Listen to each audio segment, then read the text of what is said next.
Is the sheep preaching hate when he says, I'm not going to let the wolf eat me anymore? If the wolf comes in here, next time he comes in here, I'll do whatever I have to do to keep him off my back. Is the sheep violent or is the wolf violent? He wasn't teaching hate, he was teaching common sense. You know, somebody's knocking you over the head, stop them. Do whatever you have to do to stop them. You know, the ones that were knocking him over the head were afraid of the fact that he might swing back. So they said, no, he's teaching hate. He's violent.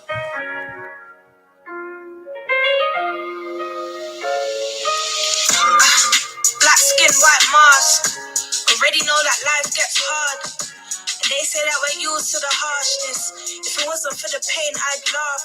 Truth is, we knew about light before dark. Turned music to art and taught everyone to dance. There's still no chance. Freedom must be too much to ask. Bleeding from the ache in my heart. Sometimes I wish it was whites in the middle like France. No, I'm not racist, just jarred. Got hate before Bush, not plants. They say we should leave it all in the past, but my brother's still dying on the end, so I can't.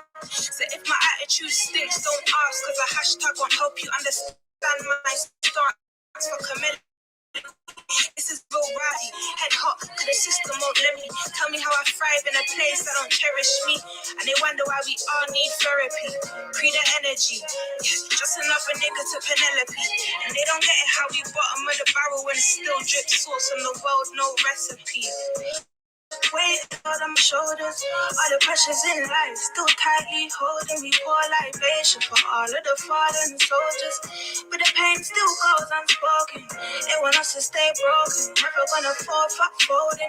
I see my people lost hope, shit. Don't you know we all been chosen? We are oppressed. We are exploited. We are downtrodden. We are denied not only civil rights but even human rights. So the only way we're going to get some of this oppression and exploitation away from us or aside from us is come together against the common enemy. Forgive me if you don't understand. Sorry, I'm just misunderstood. Punished if I try to take a stand. Meanwhile, my friends dying in the hood. And you can say that we're killing ourselves, but the truth is they're killing us still. How you saying Black Lives Matter, but never took a moment to help? It's a trend that you post for yourself. And yeah, it takes a toll on my health, cause I want wealth like everyone else. But it's 10 times harder for me. And they wonder why my brothers put food on a scale. Yeah, when I die, I'll see heaven, that's real. Cause we already living in hell. Wish I could share all the pain I felt. Oh well, I guess I won't speak till my scars do heal. I just wanna be black with a mill. Yeah, that's for every time I had no meals. Cause my mother couldn't keep up the bills. With a handful of kids, no home, just a cell. And I don't care if conscious don't sell. Knowledge brings height to an elf. Went from sitting on thrones to a cell. Been blessed, man, it wasn't by chance we fell. Weight of the world on my shoulders. All the pressures in life still tightly holding me. Pour libation for all of the fallen soldiers, but the pain still goes unspoken. They want us to stay broken, never gonna fall, fuck folding. I see my people lost hope, shit, but you know we all been chosen. Who taught you to hate your own kind? Who taught you to hate the race that you belong to? So much so that you don't want to be around each other. No, before you come asking Mr. Muhammad, does he teach hate? You should ask yourself, who taught you to hate being what God gave you? Yeah.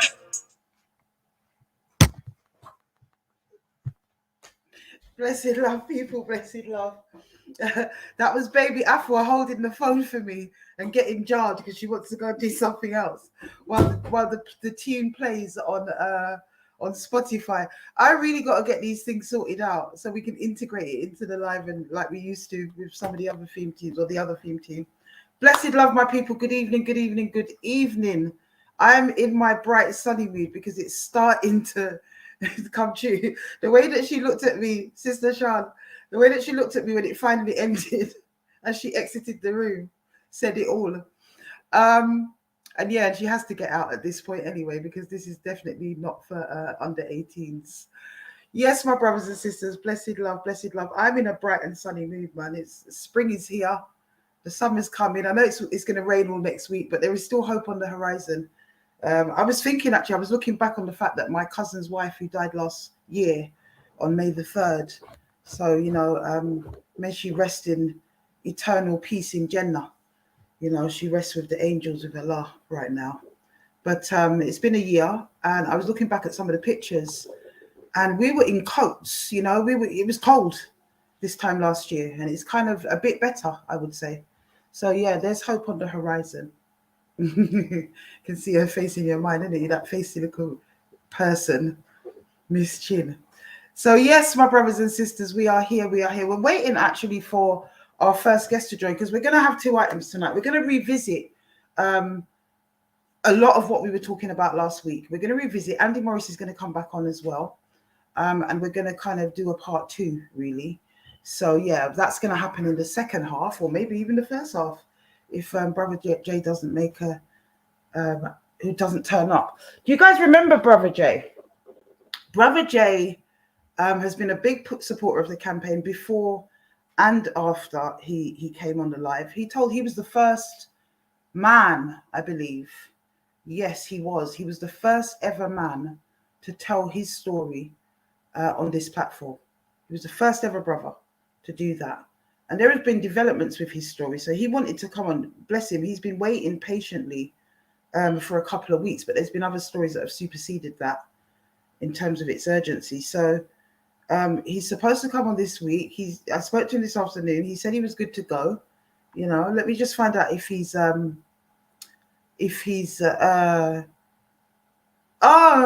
somebody show up this week. I can see. Oh no, maybe it's not actually. I think that's a different sister.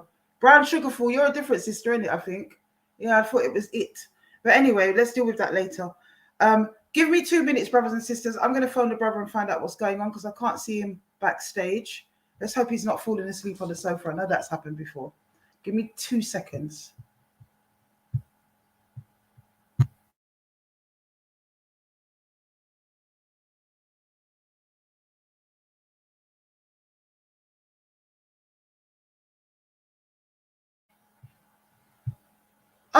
Just as I said it, he jumped on. There you go.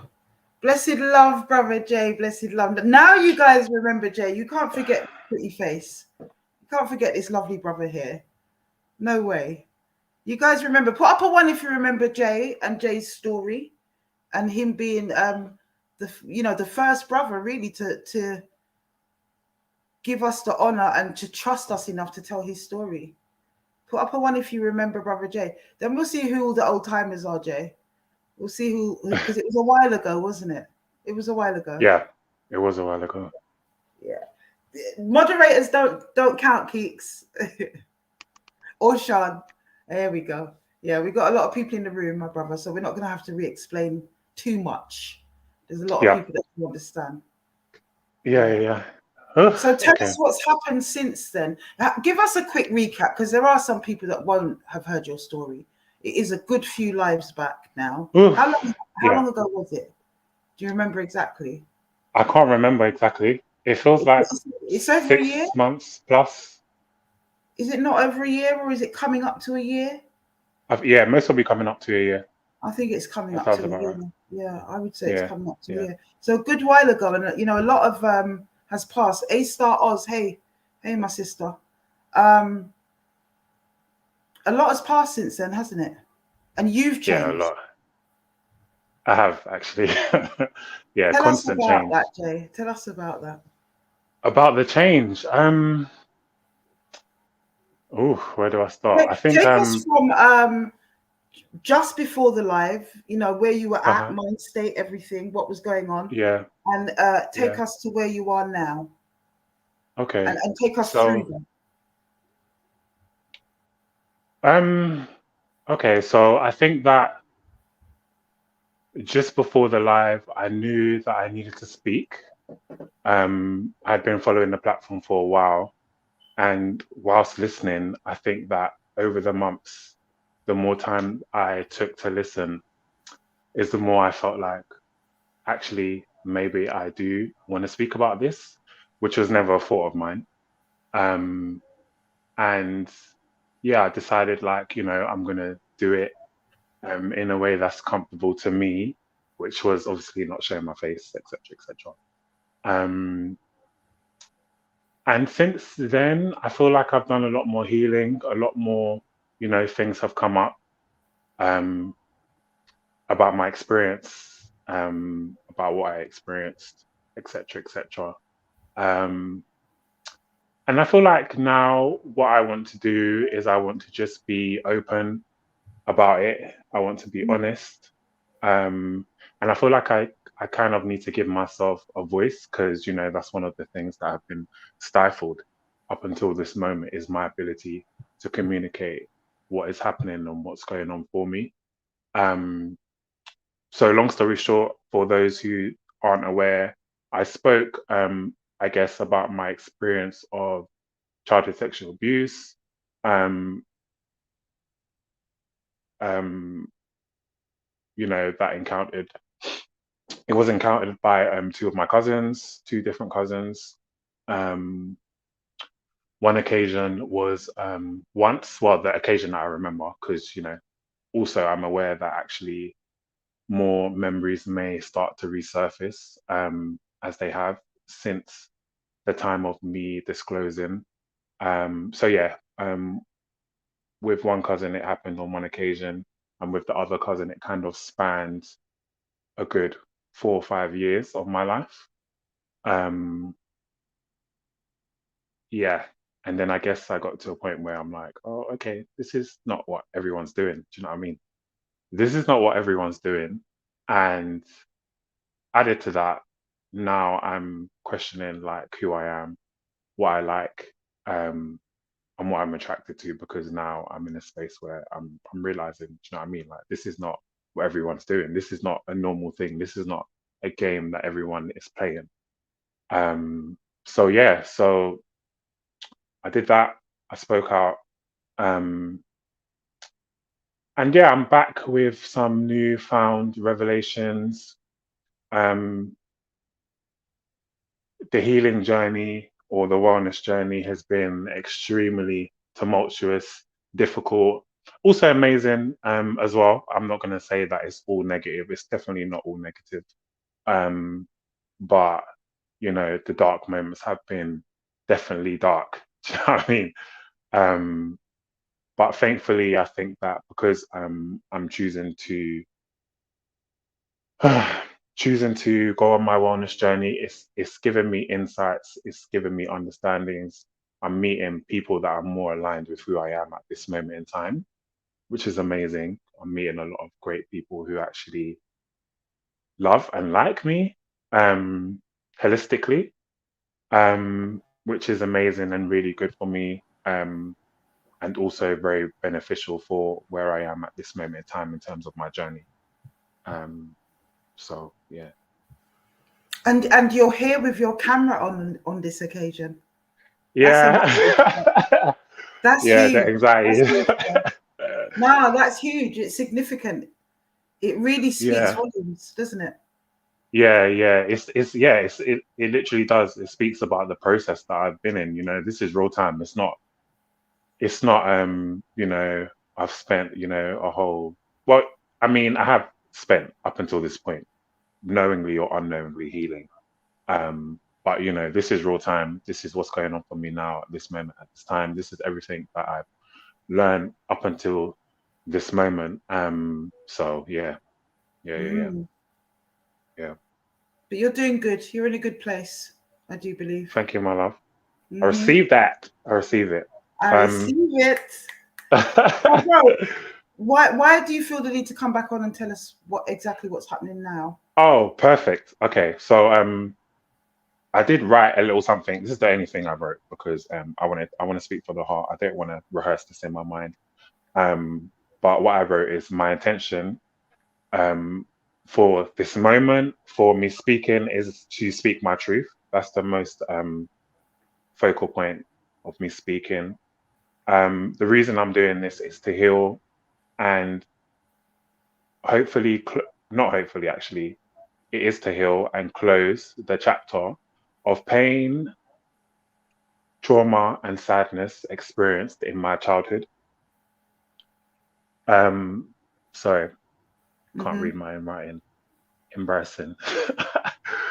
It's okay. I do I'm that a, all the time.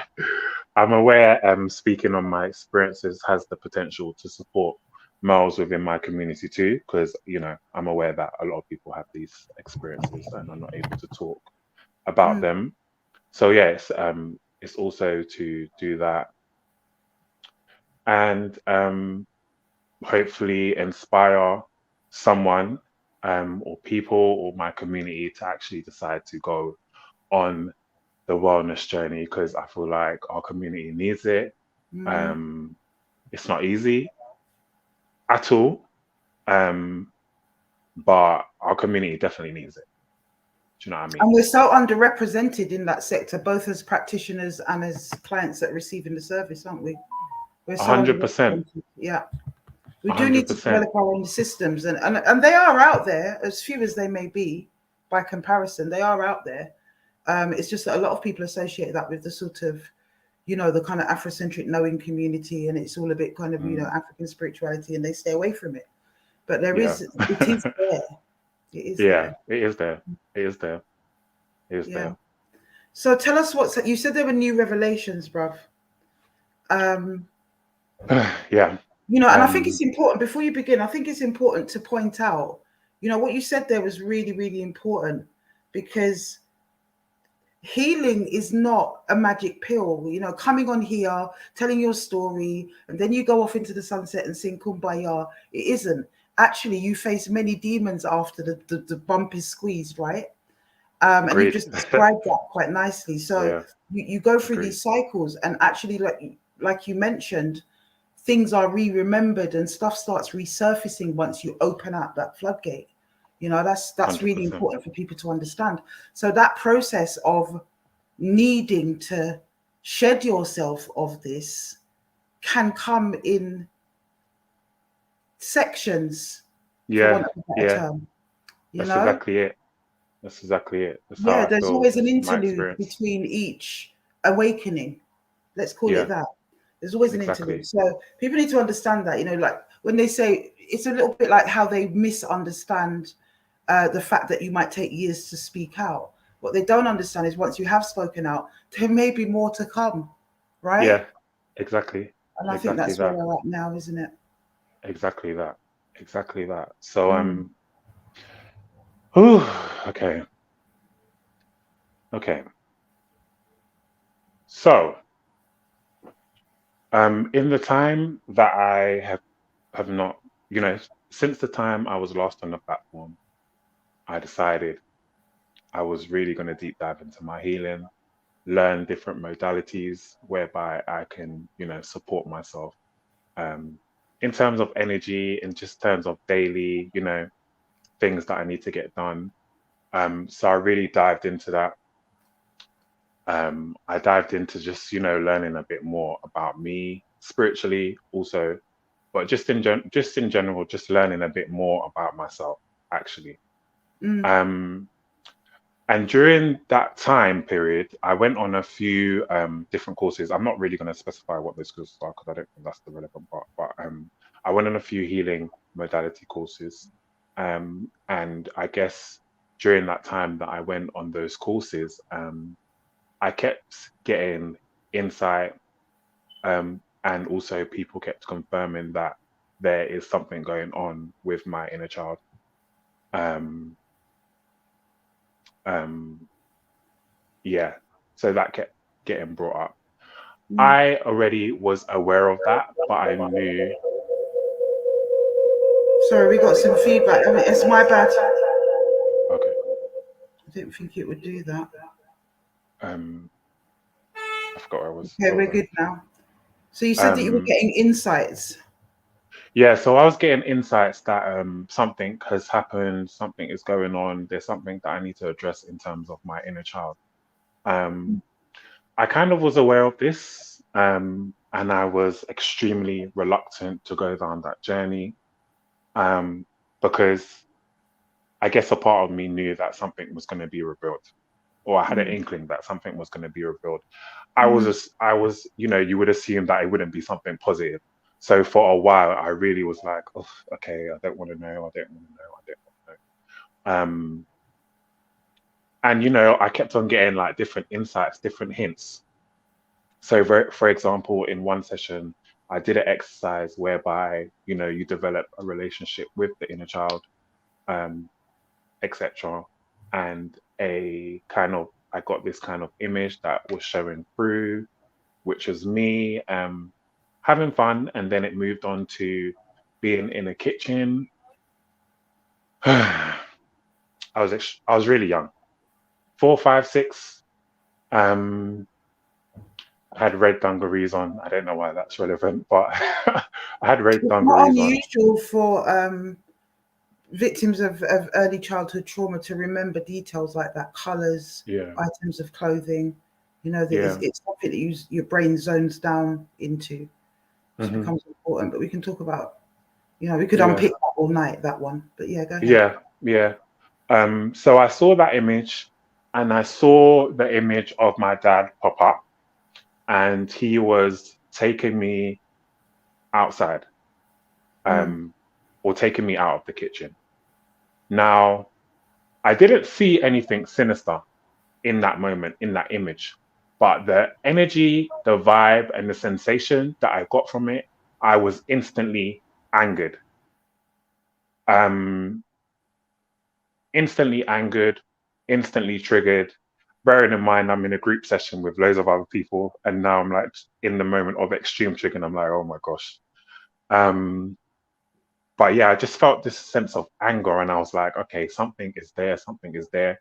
A part of me wanted to know, a part of me almost wanted to run and be like, oh my gosh, like I don't know if I can mm, take or experience or be made aware of you know, something dark that I'm not quite aware of at this moment in time consciously. Um, so little moments like that. Another session, someone would say, you know, I don't look very happy. Um, you know, the younger version of me doesn't look very happy. I need to go in and have a conversation, etc., etc., etc. So this kept on going on. Different people, different situations, different conversations. This was just an ongoing cycle.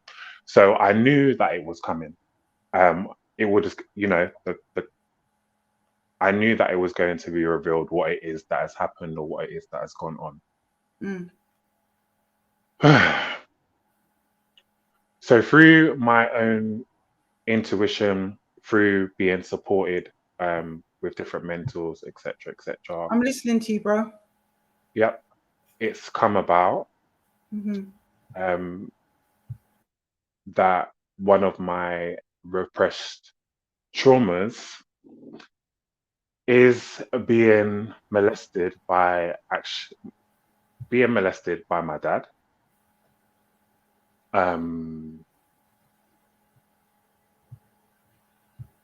yeah, this news came to me last summer, I believe, and initially I didn't know what to do about it, to be totally honest. I really didn't know what to do. I didn't know what I was meant to do. I didn't know what was my, you know, what my next course of action was meant to be. Because the honest truth about it is a part of me wanted to kill my dad.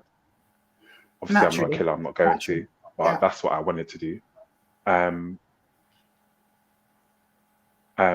a part of me felt, what's the word? Um, yeah, it was just a wealth of emotions. I'll say that. It was just loads of different emotions: sadness, upset, disdain, anger, Mm. frustration. Um, okay, you got this. You got this, bro. Um, That's a massive revelation to have to deal with, on top of all the other revelations that you had to deal with throughout your life. yeah. So I tried to continue to function how I was, going to work, doing what I needed to do, operating in the way I was operating previously to hearing this information. Mm, And as the weeks went by, um, I realized that I'm getting more and more overwhelmed as time goes on. mm, Also, with this information, I wasn't sure whether I was meant to speak on it, who I was meant to tell, how I was meant to disclose this information. Like I was confused as to what to do next. I was like, okay, Mm. this is falling in my lap, but like I don't know what to do, and it feels so intense. I'm so angered by this. A part of me didn't believe it, and I had to get Mm. it confirmed by different people in different ways. Mm. But one thing I know within myself is it brought one thing it did do is it brought an understanding of myself, Mm. because one of the things that I work on within my journey is kind of fear, not really believing in myself, not having the ability to speak up in the way that I need to, and asserting boundaries. Um, so that kind of being shown to me, kind of, I don't know if the way of saying it is good. I don't know if it's good, but it kind of just gave me a deeper understanding of myself and why I am the Mm. way I am, or how I, why I perceive certain things in the way I do. Mm-hmm. So yeah, as time went on, I realized I need to just take a break. There's no skipping around this situation. There's no skirting around this information, and I'm gonna have to take some time out and really just recuperate, restore, and get back to my energy. Do you know what I mean? Or call my Mm-hmm. energy back to Mm-hmm. myself. Um, so then I kept on kind of thinking, why has this happened? You go through all the emotions of like, did I do something? Why has this happened? Like, what are all the reasons as to why this has happened, and why has no one done anything about it? Because actually, And also you the say other you thing, were 5 years old at the time, in your yeah, memory. yeah, yeah, around 4 or 5, it would have been at that age. Mm. I wasn't. It would have been at an age where I would have had extreme difficulty to express what Mm. is going on, what is happening, and all of that. Well, people need to understand as well that when it comes to repressed childhood memories, when they surface, when they present themselves in your conscious and you're able to articulate them the way that you are, they don't come in the way that memories from a year ago come. They Yeah, often come exactly. like you described, with sensations, smells, and a kind of a secondary awareness that isn't visual, right? Yeah, They come in exactly, that way. exactly. So, for instance, I can relate to that because I had a suppressed childhood memory that surfaced, and in that memory, I was being abused by my abuser, and I never ever saw anybody else but him in that memory. But I was very aware within the memory that there was a younger child there with me. I couldn't tell you who that child is, what the child looks like, but I know they were there. So I understand what you're talking about. Mm, Yeah. I appreciate that. Um, so yeah, I mean, I just had to take some time to myself. I had to, speak, be supported. Mm-hmm. A part of me didn't want to believe that what I was picking up on was the truth, because, I mean, I didn't want to believe it. I didn't want to believe that that would be the case. I didn't want to believe that my mum knew, and for whatever reason didn't feel like she could do anything about it. So, sorry, just stop there a minute for me. Within the Uh-huh. memory, how did you find out that your mom knew? Was that part of the memory or was that after? That was after. That was after. How did you find that out? So this was confirmed by a few people. So Okay. um without sounding crazy, this is confirmed by Yeah, a few people. If you don't want to seers, say who. seers, yeah, basically, Okay. yeah, a few people. Yeah, people who can see. Um Maybe like 4 or 5 times it was confirmed. Now I will give a disclaimer. Um, I don't think my mum actually remembers now. She's had trauma to the brain. Oh, which has that's affected her sad. memory. Yes, it is. So some of the memories are really just not there, and that's just what it is. Mm, Which is doubly difficult because it means that when I try to like, there's no getting you. Basically, what I'm articulating is in that conversation, you can't really, for me, like I can't really get any resolve because she can't remember. yeah. Now, I'm not saying that if she was to remember, she would say that she does. Mhm. Um, Mhm. we know how it goes, but Yeah. yeah. So that's even another kind of block almost. Well, it's changing now, but it was a block for a long time. The fact that I can't have this dialogue and conversation with Mhm. my mum in this way because of that reason. Um, Actually, since getting the confirmations and whatever. Um, Now I'm gonna give a disclaimer. I don't know whether this is true, but it's what my intuition is telling me. My intuition was telling me that actually it's not just my mum who's aware. There's other people aware too in my family. Um, but again, for whatever reason, felt like they couldn't do anything about it. They couldn't protect me in the way that they should protect a child. Um, yeah, yeah.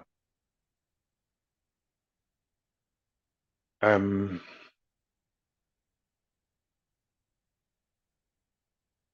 the thing that upsets me the most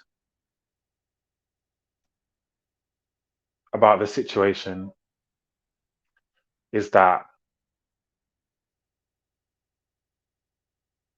I really haven't had the support I have needed and required for those from those by those who are adults, who were my parental figures, who were meant to support me, who were meant to protect me, and who were meant to ensure that, you know, I have all that I need.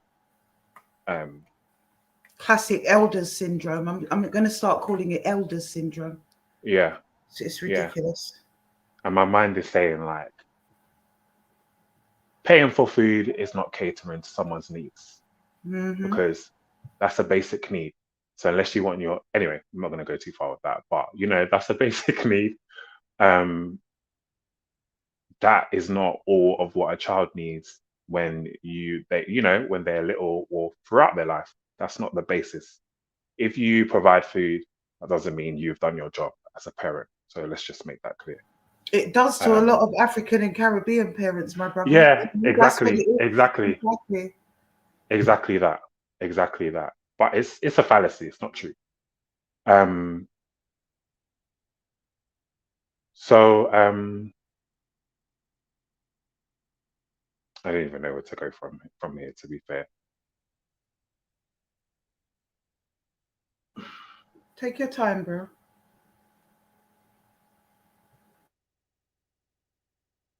So yeah, I was getting onto you know, these things have happened. But I think for me, the big thing, like how it affected me was you kind of like how it's had such a big impact in my life. So I learned from a very young age that in order to survive, I need to be quiet. In order to get my needs met, I need to ensure I don't say how I feel or speak out. Um, in order to feel safe, I need to walk on eggshells. I need to cater to the needs of everyone around me. I need to put my own feelings to the side and concentrate on the feelings of other people. Um, Uh-huh. and I will say that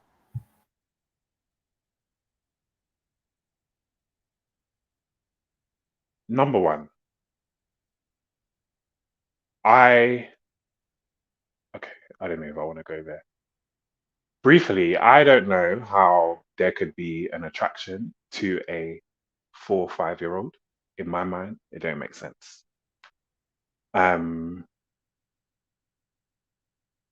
And like that, I guess that part of it is very difficult for me to comprehend because, I'm a deep thinker and I'm just like, you found me attractive whilst I was sitting down playing with my toys. Is that it? Like, it's mind boggling for me. Do you know what I mean? Like, it's hard to make sense of the situation, It's but hard for all of us, my brother. I mean, my God, yeah, you know, exactly. it's hard for all Um, of us. And double the fact that not only that, but it was also your son. well, exactly, exactly, It's a double exactly, sickness there. exactly. Mm. Um, and I feel like ensuring that I was in fear of him was part of the plan, whether he was consciously or unconsciously aware of that. I think it was part of the plan because ultimately he needs me to be silent so that he can get away with what he's done. Mm-hmm. Um, but yeah, it's just energetically, just the way I felt about myself, coupled with his abuse, which is mental and physical. Um, I would say the mental was more impactful than anything because he did a good job in ensuring that I was extremely uncomfortable with Mm. myself, Mm-hmm. um, that I really didn't believe I was worthy of anything good. Mm-hmm. And also this notion of painting me out to be the bad person, which Mm-hmm. again, my dad has done for years, um, has painted me out to be the bad person in terms of, Classic gaslighting of the victim, usually. yeah, exactly. Mm. Um, you know, the boy don't have no behavior. He's got a bad attitude. He's not doing this. He's not doing that. Oh, and he bullies people as well.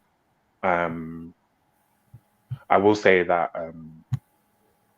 one of the mistakes I made within my journey is that I did bully my younger brothers Mm-hmm. because ultimately at that time that was the way of dealing with emotions that was modeled to me by every male that was within a close proximity to me. Learned behavior, So brother. Yeah. exactly. So I thought that's what it was. Um, but then I became confused when I was being demonized for doing the things that everyone is doing to me around me. Mm-hmm. And I kind of was like, okay, well, why are they allowed to do that, and why when I do it is it like a really big thing? Um, but yeah, big love to my brothers. Thankfully, they have a brother like me who actually has these conversations because I have the conversation with them and I've apologized. You know what I mean? Like I actually actively have these conversations with them. Um, so yeah, and just like the gaslighting is wild from both parents, my mum and my dad actually. Um, Again, without going into their story, I would assume that you know trauma, whatever that may be, has also negatively impacted their life also, which meant that they have obviously passed the trauma along and also not been able to support me with the trauma or just Uh-huh. anything substantial to create a solid foundation. um my mum actively does not want to address any of these conversations, um not just this subject but many subjects.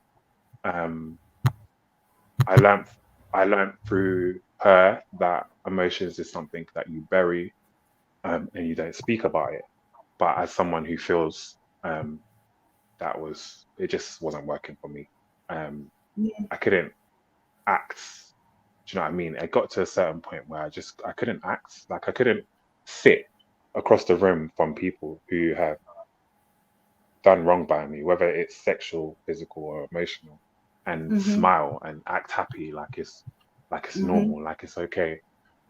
Um, So yeah, that sent me. So that in that situation with my dad, multiple situations. It's not just one. Um, Almost set the tone for what I came to experience later, which is more instances of the same thing from people that are related to me. Um, Not that it makes any difference whether they're related or not. It's still, it shouldn't be done. Um, but I think that because it had already happened with my dad, and unconsciously I was aware that it was known and that no one was protecting me or whatever. I guess I don't know. I can't really say articulate it. But I would assume that I would have been in a place where I'm just like, oh, well, okay, it's happened with my dad, so whatever kind of thing. Um, Fast forward to 13, 14, when it eventually stopped. Um, my headspace, my mind space, my emotional space was wrecked. Um, there wasn't really any outlet or any way of me dealing with these emotions. But one thing about me that I like, well, not that anything, but one thing about me is that I learned from a very young age, sorry, that I don't want to operate in the way that everyone around me is operating.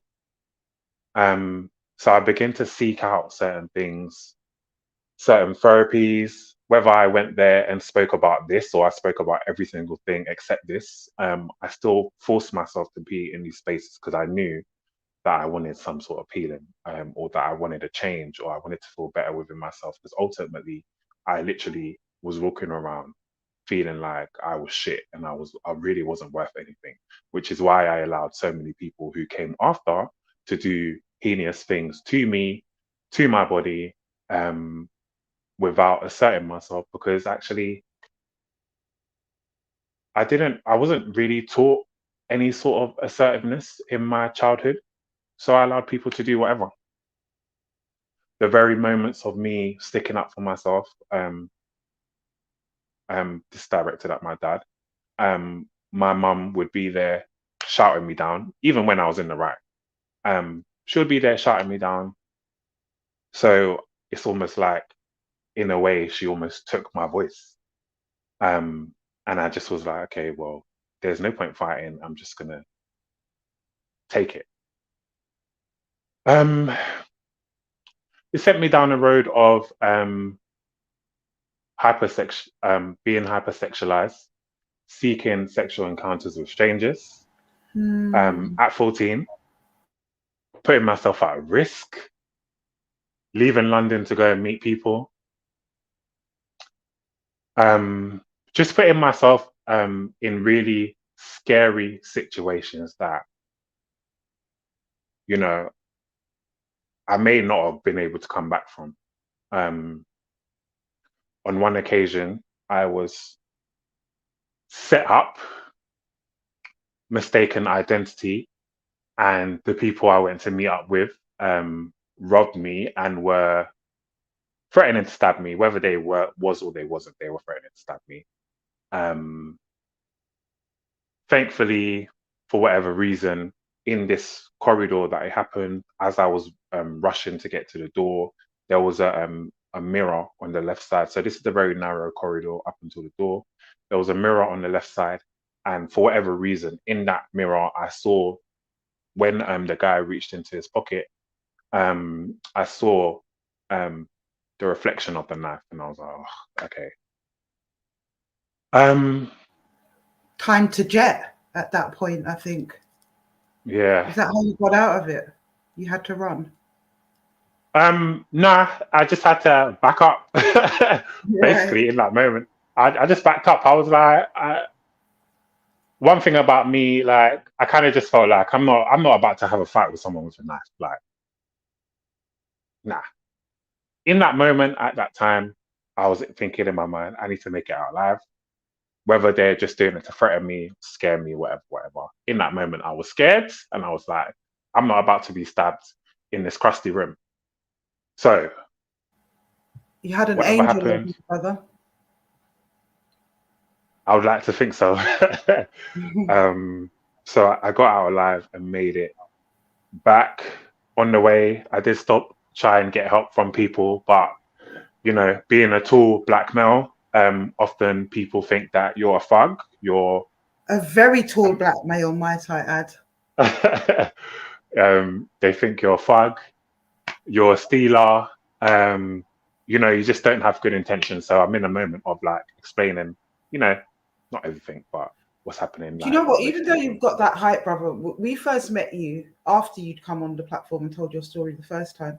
We first met Yeah. you when you turned up at the High Court to support us. That's when we Oh first saw you. yes. And I was like, Yes. wow, you're a big lad. I think that's what I said to you, wasn't it? I said, oh, wow, you're Yeah. a big lad. Do you Yeah. think what's But there is Yeah. nothing about your demeanor, your outward appearance, despite that height, that says thug. It's just Yeah. so absent, Yeah. even with the height, for me anyway. But I hear you. Yeah.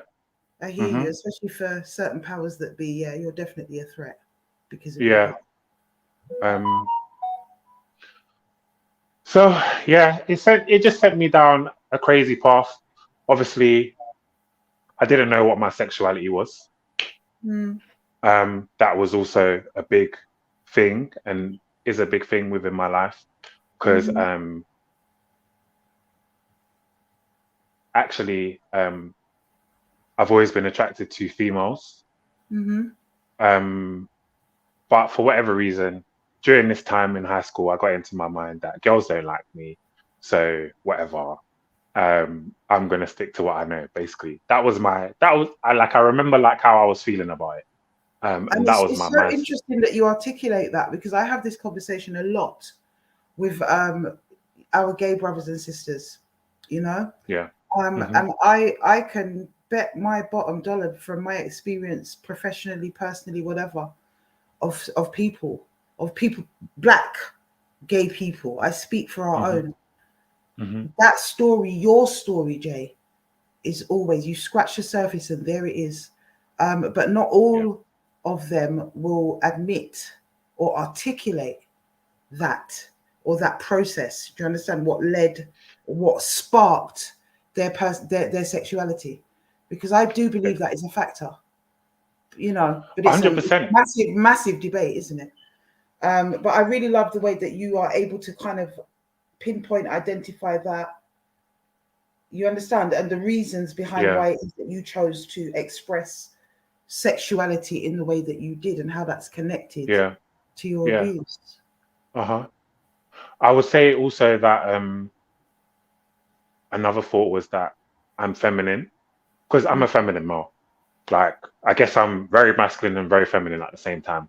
But in my mind, it's not masculine or feminine. It's just I am who I am. Even when I'm trying to hide it. Mm-hmm. um, so again, I realized that I wasn't like the other boys who I was around in Mm-hmm. my family, whatever. Mm-hmm. Um, the role that they were playing was not the role that I wanted to do. I didn't want to be on this I'm a bad man stuff. I didn't Mm-hmm. want to be on I'm a drug dealer. I didn't want to be on I'm gonna punch up everyone who looks at me a certain way. Mm-hmm. Like it just wasn't that wasn't my energy. Um, but because I was so different and because like no one was really having the conversations with me that I needed to have, again in my mind I was like, well, this is just confirmation that you're gay and you like boys and that's just what it is. Um, but now I realized that well, first things first. Before, like, there was no raw moment in my life where I woke up and I was like, not woke up. I don't mean it in that way, but anyway, there's no moment where I remember in my childhood where I'm like, oh, I'm actually attracted to this smell, or I'm seeing someone and I'm seeing someone like in the vicinity and I'm like, oh, I'm actually attracted to that person. That situation never happened for me. Um, yeah, it was never my experience. So what I'm getting at is that actually, like, I wasn't even thinking about sex, to be fair. I just wasn't really thinking Uh-huh. about it. Plus, I come from a household where I don't really remember ever having a conversation about sex Mm-hmm. with an adult, Mm-hmm. etc. That came a lot later. So again, like there was a lot of kind of confusion. I was unsure of what was going on for me. And then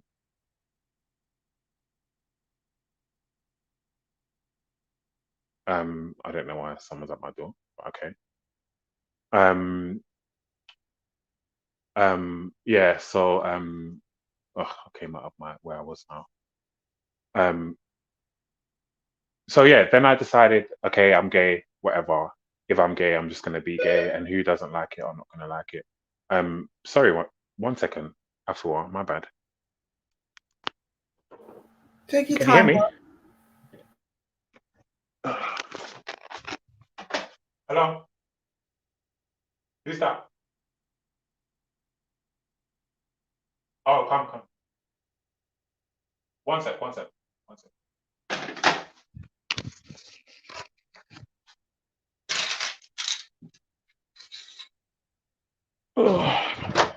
Um,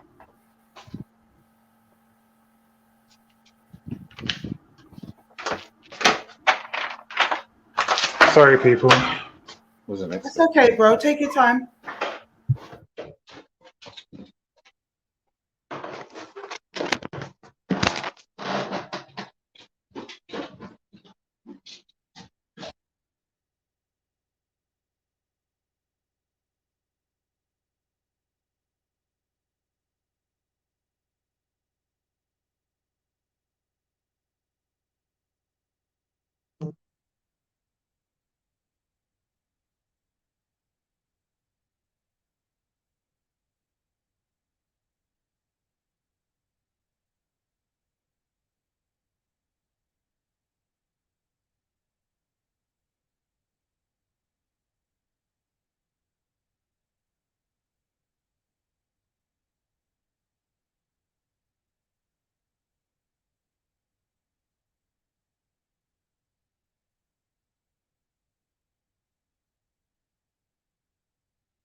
You're back with us, bro. Okay, let me just connect my. It's not good. A Star Oz says he's got to go and do the last of his 5 prayers, and that he's going to make dua for you. Oh, alhamdulillah. Thank you, our brother, Star Oz. A Star Oz. That's lovely. Can you hear us? I can't. 1 second. I thought I can't hear you. Okay, we've got you. We can hear you. Oh, come on. How do I connect my headphones?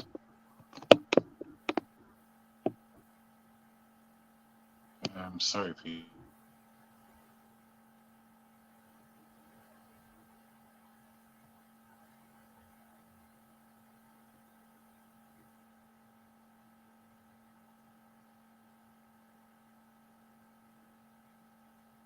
Can you hear us? No? Have we lost you, Jay? Let's wait for the brother to figure that out. I think Jay's story is so significant in the sense that, you know, the way that he sort of sees his own his self in that story, the way that he's able to articulate that journey, you know, is what is so profound for me. Afua, I'm gonna come out and come back in quickly. Come out and come back in. That's a good idea, my brother. It's a good idea. Okay, cool. Get brother off. Yeah, he's really able to kind of articulate that journey into self, the way that, you know, the affectation. I think it's profound. I think he's a very special brother in that way. The most humblest, beautifulest soul that you're ever going to meet. This brother here, honestly, I've kept in touch with him throughout the journey. Not you know, every day consistently or whatever, but we've checked in along the way. And I've seen the growth, you know, to the point where, yeah, it's sweet me that the brother is on here with his camera off. Sorry, yeah, off. His camera off. You know, that's so significant. It's so significant for any victim to be able to come on and do that, but particularly this brother, you know, for all the reasons that he's articulated, really, from, you know, that lack of belief in self to the way that he's been treated and so on. So yeah, hopefully brother will be able to jump back on. You know, it's a really techie night tonight. I was late because of some techie issues. Actually, I'm hoping brother can jump back on in just a few. Give me a moment. Ah, there we are. There's the brother there. Let's see. Can you hear us Hello? now, bro? Yeah, I can hear you. Sorry about Oh, that, brilliant. people. Oh, that's fine. That's So okay. yeah, I deep dived into the gay community because that was the only community that seemed to accept me for who I was. And I started partying. Um, I think I was actually an alcoholic, to be totally honest. I was literally an alcoholic. I was drinking way too much. Um, but at that moment, it was the thing that was helping me. Do you know what I mean? Mm, Like soothe myself and kind of cope with what's going on because, you know, during this moment, I was still trying to repair stuff with my family. But it just wasn't working. It wasn't working. mm, I wasn't getting the result that I wanted. Um, Periods of time I kind of didn't speak to anyone in my family and then came back, etc., etc. Um, but yeah, it just took me down a really, really dark path. And because I hadn't learned how to be assertive and how to maintain my boundaries and also just address what has happened, I felt like I attracted a lot of energies that were similar to that of which I experienced at home, you know, people who are not allowing me to be who I am, people who mm, do not want me to speak, people who are selfish, people who can see me pouring into them and won't give anything to me. Again, like I would be, it's not that I would necessarily be okay with it, but it was very normal to me. Um, yeah, it just sent me down a really wild path. Um, and it just impacted how I viewed myself as a person because you know you want your parents to, you know, be proud of you, support you, care for you, etc., etc. And because I didn't really receive that, I kind of internalized it and believed that there was something inherently wrong with me, who I am, the way I am, just me as a person.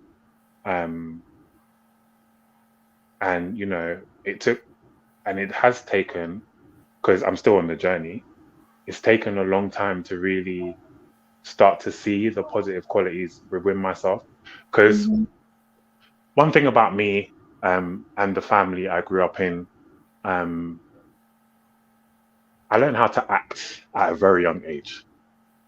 Very, very young age. I knew how to act. I knew how to be in pain and not show it. I knew how to be dying inside, ready to, you know, off myself and still smile and make stupid jokes or just make people laugh. Do you know what I mean? I learned how to do that at a very young age. And part of my healing at the moment, at this time, is literally taking off the mask and addressing what is actually under there, which is the most kind of difficult thing to do, especially in a space where, you know, I wouldn't say I don't have any support. I would say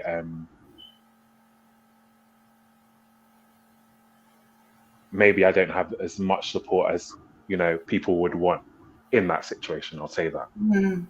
I hear that. Or Um, maybe from some of the people that you'd like the support from, you know. exactly, exactly. Hmm. Um, So yeah, it's just been very difficult. I've seen a lot of people enter and leave my life. People who I really believed were had my best interest at heart that really didn't, Hmm. that despised the person that I was. Um, and it's just been crazy, and I'm still on the journey. Do you know what I mean? I'm still Mm, trying to make it happen for myself. I'm still trying to remove those kind of um, the negative self-talk that I mm. inherited from the energies I was around in my childhood. Do you know what I mean? Just the kind of like, It's a work, bro. It's a whole work. yeah, Really, really exactly. is. So we know that mum is incapacitated. Yeah. What of Dad? What's he? I Where haven't is spoke he? to him. I haven't spoke to him. He's alive. My dad's name is Cecil Collins, by the way. Hmm. I wasn't actually going to share his name, but I feel like he can take his shame, his upset, and his, you know, manipulation and give it to himself if he so Hmm. chooses. It's not mine Yeah, anymore, absolutely, he so can. he can have it back. So, I brother, don't want it is anymore. he a Brixton man? Nah, Where did you? he You, grew up in Acton. ah, yes, it was a West London thing, wasn't it? So he grew up in Acton. He's still alive. He's Yeah, got he's other still alive. children, hasn't he? He's got other children. Yeah. Right. He's got other children. They I haven't basically no one knows other than um no one knows other than a few select favorites of mine. Let's just keep it as that. Okay. Um, yeah, Well, um, everybody knows now. yeah, yeah, Everybody knows now. So our concern, as it always is who else mhm. has he done this to? That will be our Well, concern. yeah, And yeah. I think we might have to put a picture up of him, my brother. I don't know how you feel about that. Um, I don't know how I feel about that either. Actually, Mm, um, yeah, I can't say in this moment. I don't know. I never thought of that. Um, mm. but Yeah, yeah, we can like, think about that going forward, but he's clearly a risk because I can guarantee and bet my bottom dollar, my brother, that he would not, you will not have been the only one that he's done that to. Any yeah, paedophile that can do that to their own son, guaranteed they are doing that to other children yeah. along their journey. So I that's forgot. a surety. I forgot. Like, doing that to their own son and then being homophobic on top of that, which is Classic. the greatest mind f. To be fair, I remember actually a significant moment whereby I understood what my dad was doing for work because we don't have we've never had a relationship. I was thinking about this earlier. We've never really had a relationship. The only thing I remember, like a good moment, it could just be that I don't remember any good moments because the bad stuff has overpowered the good. But anyway, the only good moment I remember having with my dad was when he was inside the bathroom having a bath. I was outside the bathroom and he was singing a song that I knew the words to. So I sat. I was really young at this time. I can see myself, and I'm super young. Um, and I was singing the words to the song at the same time. That's Mm. the only moment I have of that man that brings me any sort of happiness or joy. But anyway, I remember finding out what job he was doing. I must have been in year five, in year six, bearing in mind my dad was living with us. But again, he didn't speak to us. He spoke to us when he felt like he needed to be a disciplinarian. Other than that, there was no conversation. So it was just another person in the space that you're in, but Mm. there's no talk, there's no Complete communication. detachment. Yeah. Um, and I realized that actually he works with young people, which is Oh, astonishing. I nearly fell out the bed, fell off the chair, fell out of the sky, fell off earth. I kind of just had a sinking feeling in my heart. I was like, how dare you be the person you are and then go out and look after other people's kids, well, this is their career of parading like yeah. parading like you're an amazing being. I mean, that wasn't really it was a half shot. I say that because actually he has displayed that in the house, in the home. So whenever a young person will come in, you see him smile, you see him play with the young person, you see him give money and all these things. He's a Like you see him do paedophile. stuff that he would never do, and I must say he had a particular disdain for me, particular disdain for me. Maybe because I remind him of what he did because I am a feminine presenting male. So every time he Mm, looks at me, he's reminded of exactly what he did because he knows. yes. Um, but yeah, I remember just thinking like, oh my gosh, like, and people know this, like what? I was confused, but I within myself, I had no kind of understanding of what I could do in that moment or what needs to be done, or do you know what I mean? It just wasn't a conversation in my mind. Um, but it was highly confusing for me, um, especially with his treatment, because he definitely did make sure that he singled me out, made me feel like the black sheep of the family, like I wasn't Mm. worthy, like I was a piece of shit. Often he would do things like he would cook and he can't cook. He would decide he's cooking now, um, which already had my head scratching when I come in the house. He would decide he's cooking and plate up everyone's food nicely, and I would have um the plate of food that's just a mishmash. we having potatoes. Let's say we're having bangers and mash. The bangers look like they've been through World War III. The potatoes are coming and they're not mashed, nothing. And I'm at the table and everyone's at the table, including my mum, and my brothers. And I'm distinctly aware that for whatever reason, I'm receiving this treatment and no one's opening their mouth and doing anything about it. Disgusting. And then on top of that, making me feel like I'm a weird person or a bad person because I'm upset about it.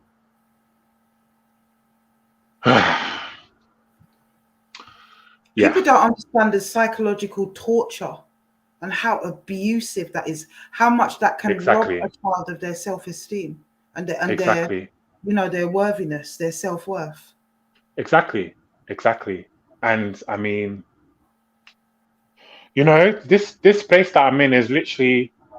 I'm not gonna say I didn't have um support, because I have had like beautiful people along my path that have supported me. Thankfully, I have.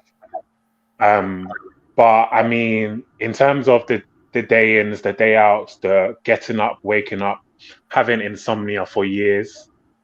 I remember one of the colleges I went to, I was hardly sleeping because I used to keep on having dreams of certain scenarios within my family, and it got to a point where it's almost like I just decided I'm not going to sleep because I don't want to see that. I don't want to be in that space. So I could go a week and only sleep 3 days, literally, no word of a lie, And like that's up all night. a real big symptom of recurring dreams are Yeah, a precursor to the resurfacing of repressed memories. uh-huh. That's a sure sign that something's going on there when you keep having these recurring dreams. But Yeah. go For ahead. now, thankfully, it doesn't happen that much, and when it does, it's not as intense, and it doesn't last as long as it would. The most it would happen now is 3 nights in a row. Previously, Hmm. it could be every night for a week, and this is at a point where I don't have any outlet. Go ahead, my brother. um, We're with you. I don't have any outlet for my emotions. I don't have anyone I can talk to and who can support me with what is going on for me. You've got us, my And brother. I'm trying to just, show up and not be the black people that so many people, the black male that so many people in society would like to put me, the box that people would like to put me in. Because you know, I'm sure this is the experience of many black males actually, that you will go into a space and you can already feel and you can see that people's treatment to you is already set a certain way, and all Hmm. you're doing is striving your hardest to be a good person and not to be like the other people who are negative in this world. Do you know what I mean? Which is highly damaging, actually, highly damaging.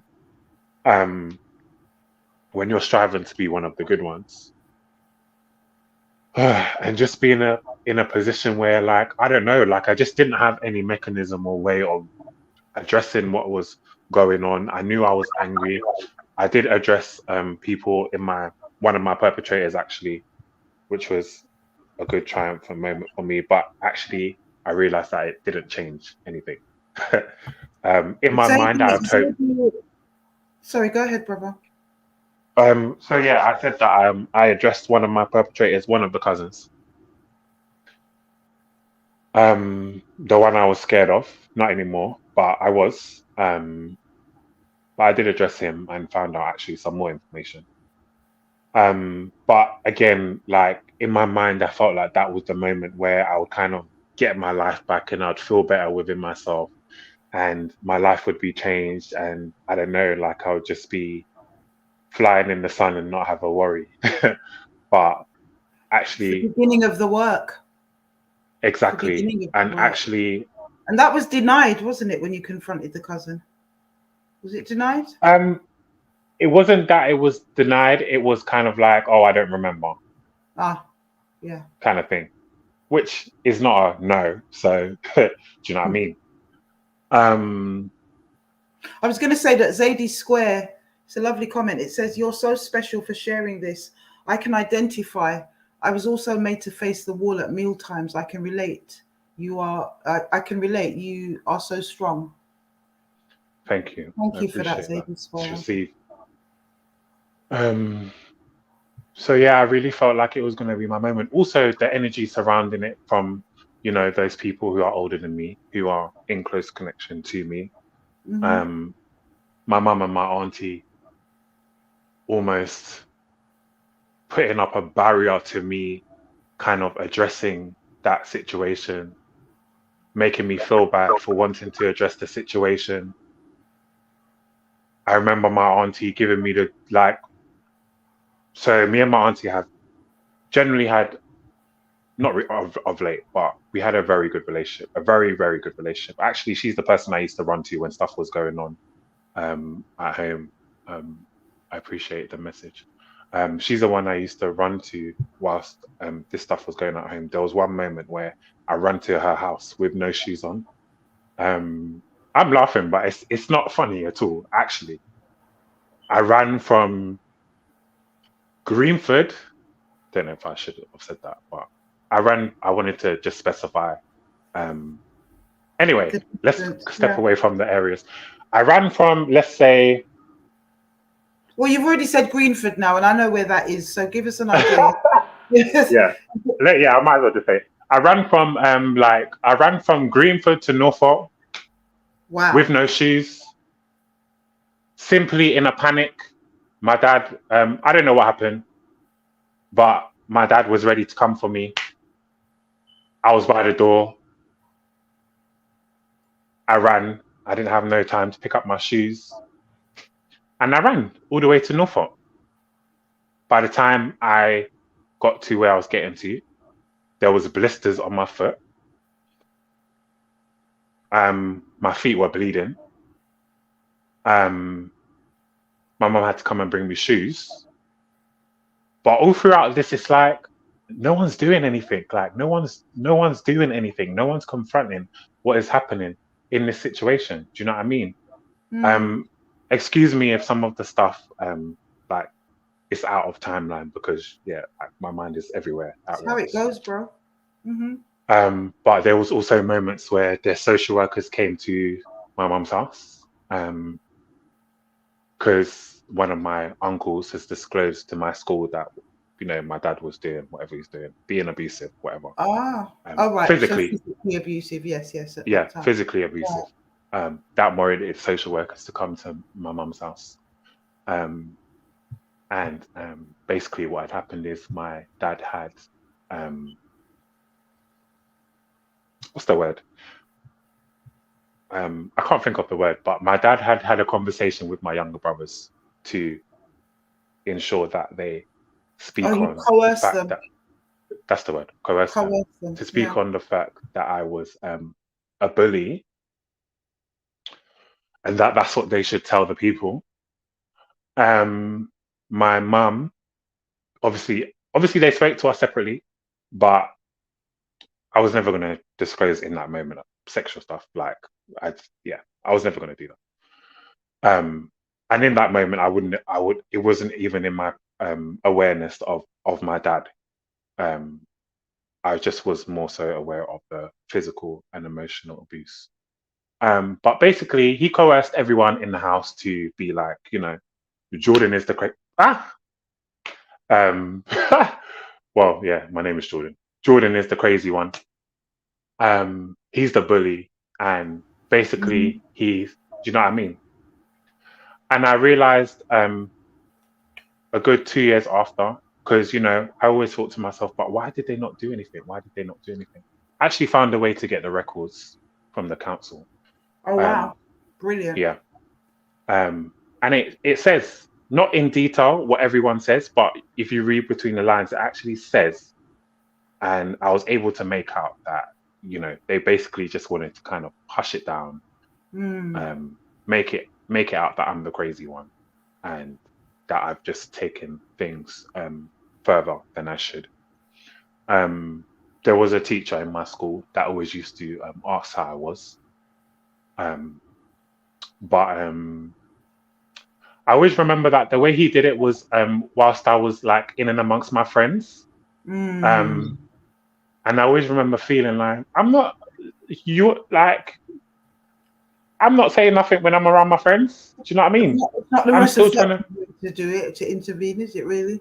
Mm. well, exactly. So I would assume that in his mind he was like, oh, let me check on him, whatever. But that wasn't the way to do it, because in actual fact, um, something more needed to be done. Um, yeah. So yeah, throughout my life, I definitely feel like it's just been a case of gaslighting. Um, Obviously, I'm not perfect. I am by no means perfect. I never claim to be perfect. It seems like Um, there were a lot of. Mhm. Say that again. It seems like I didn't hear what you said.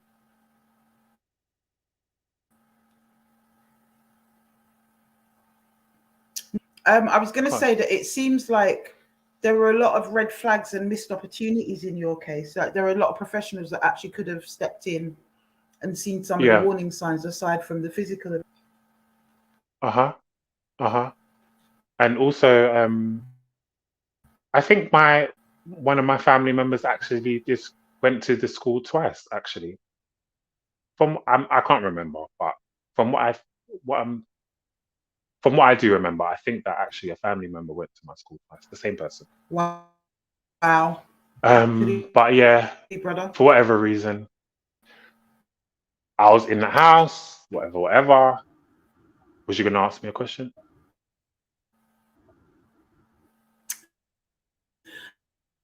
No, I was going to. You're cutting out on my side, you know. I don't know if Um, it's just me. you know,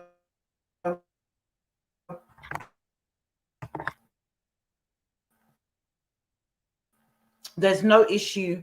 I think you're going to be getting more of a backlash. I should imagine you would with the revelations about your dad being I mean, public.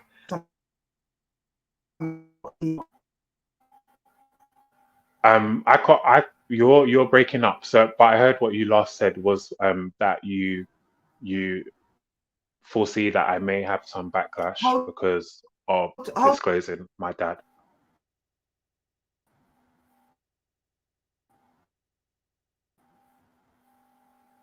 Sorry. Um, you're cutting out, Afua. Can you hear me? Can you hear me? Yeah, I can hear you, but I can you hear keep on you. Can like you hear me? coming in and coming out. I think. Oh, I can hear you now. Oh, okay. I Yeah. don't know if that's your end. Is that? Can everyone else hear us on the live? Put a 1 up if you can hear us, guys, and 2 if You you sound can't. perfect now. It might be at your end, brother. Oh, somebody said it's breaking up. Oh, okay, cool. Can everyone Yeah. So I was saying you've come all through good that. now? You've conquered through adversity. Yeah. Can you hear me now? Uh-huh. Yeah, I can hear you. Yeah. So you've arrived at this point where you are. You know, your story always touches me, my brother. It really, really does. But I think what's inspiring about it is the way that you have embraced that trauma and the way that you've risen within that. You know, you're a true survivor, brother Jay. You're a true survivor. And I know there's not a Appreciate dry it. eye in the house. There never is a dry eye in the house when you're on, my brother. We're gonna continue this conversation because I think we need to have a conversation about what's his name again? Your dad? Cecil Collins, that's his name No, from Acton. not another Cecil. Yeah. Um, Cecil Collins from Acton. How old is he exactly? I don't even know how old he is. I don't know his birthday either, to be fair. I don't know. Yeah. Well, all Actually the don't West know. Londoners out there, Cecil Collins from Acton, Cecil Collins from Acton, Yeah. DM me at Afua Road 69 if you know this man. You know, I'm sure there are a few Cecil Collins somewhere in West London. It can't be the only one. It's a quite common name. He's from Grenada. Okay, so he's Grenadian. Well, that is the area, Acton, West London. I think there are a lot of Grenadians. But Cecil Collins, is there anything that's distinct about him that will separate him from any other Cecil Collins? Because we don't want all the Cecil Collins in Acton to be getting any heat, or in London to be getting any heat. By the way, guys, yeah, I don't incite any violence. That's not really, No. We're not talking about that. We're talking about him being yeah, exposed. I'm And not for on people that. to really start questioning if he's been around their children. That's But what we're talking. ugh, gosh, I don't even want to see his face. He's got a bald head. Yeah, I don't really know what to. I didn't even like All right, to well, let's imagine talk his about that. face. Let's talk about that offline. Let's continue that Yeah, conversation at some point, and we'll see what we can yeah. come up with, bro. But Hmm. thank you, Jay, as No worries at always. all. Humbled Thanks by for your having me. presence, my brother. We're humbled by you, King. Appreciate it. Thank you so much for Appreciate it. sharing with us, bro. No worries at all. Big love to you, everyone. Thank you, Blessed. Afua, for being so supportive. I say it every time that we speak. I'm grateful and thankful for you creating this platform, because do you know what I mean? Like, I don't think I would have got to a place where I would have really realized or thought about speaking about this if I never came across the platform. So thank you, because I know it comes with a lot of heat and a lot of haters. But yeah, big love. I really appreciate you. Thank you so much, Thank seriously. you, brother. And You're the reason why we also, exist. You also, know? I just want to say one more thing. Big love to everyone who's been on this platform who have disclosed, whether they've come on screen or not, whether they sent message or not. Seriously, like every time I have listened to someone and I've spoken, it's just given me a bit more strength to know that I'm not crazy, I'm worthy. Whatever happened to me doesn't need to define my future. Like all these things, certain things that just about your own, about trauma that you don't really understand within yourself, that makes no sense. But someone else will say something that is like, oh my God, okay, I'm not like weird. This is a real thing. Do you know what I mean? So I appreciate all of you. Thank you for being so encompassing and just, yeah. That's what I want to say. Blessed love, my brother. Blessed I love. appreciate it. Big Thank love, you. Afua.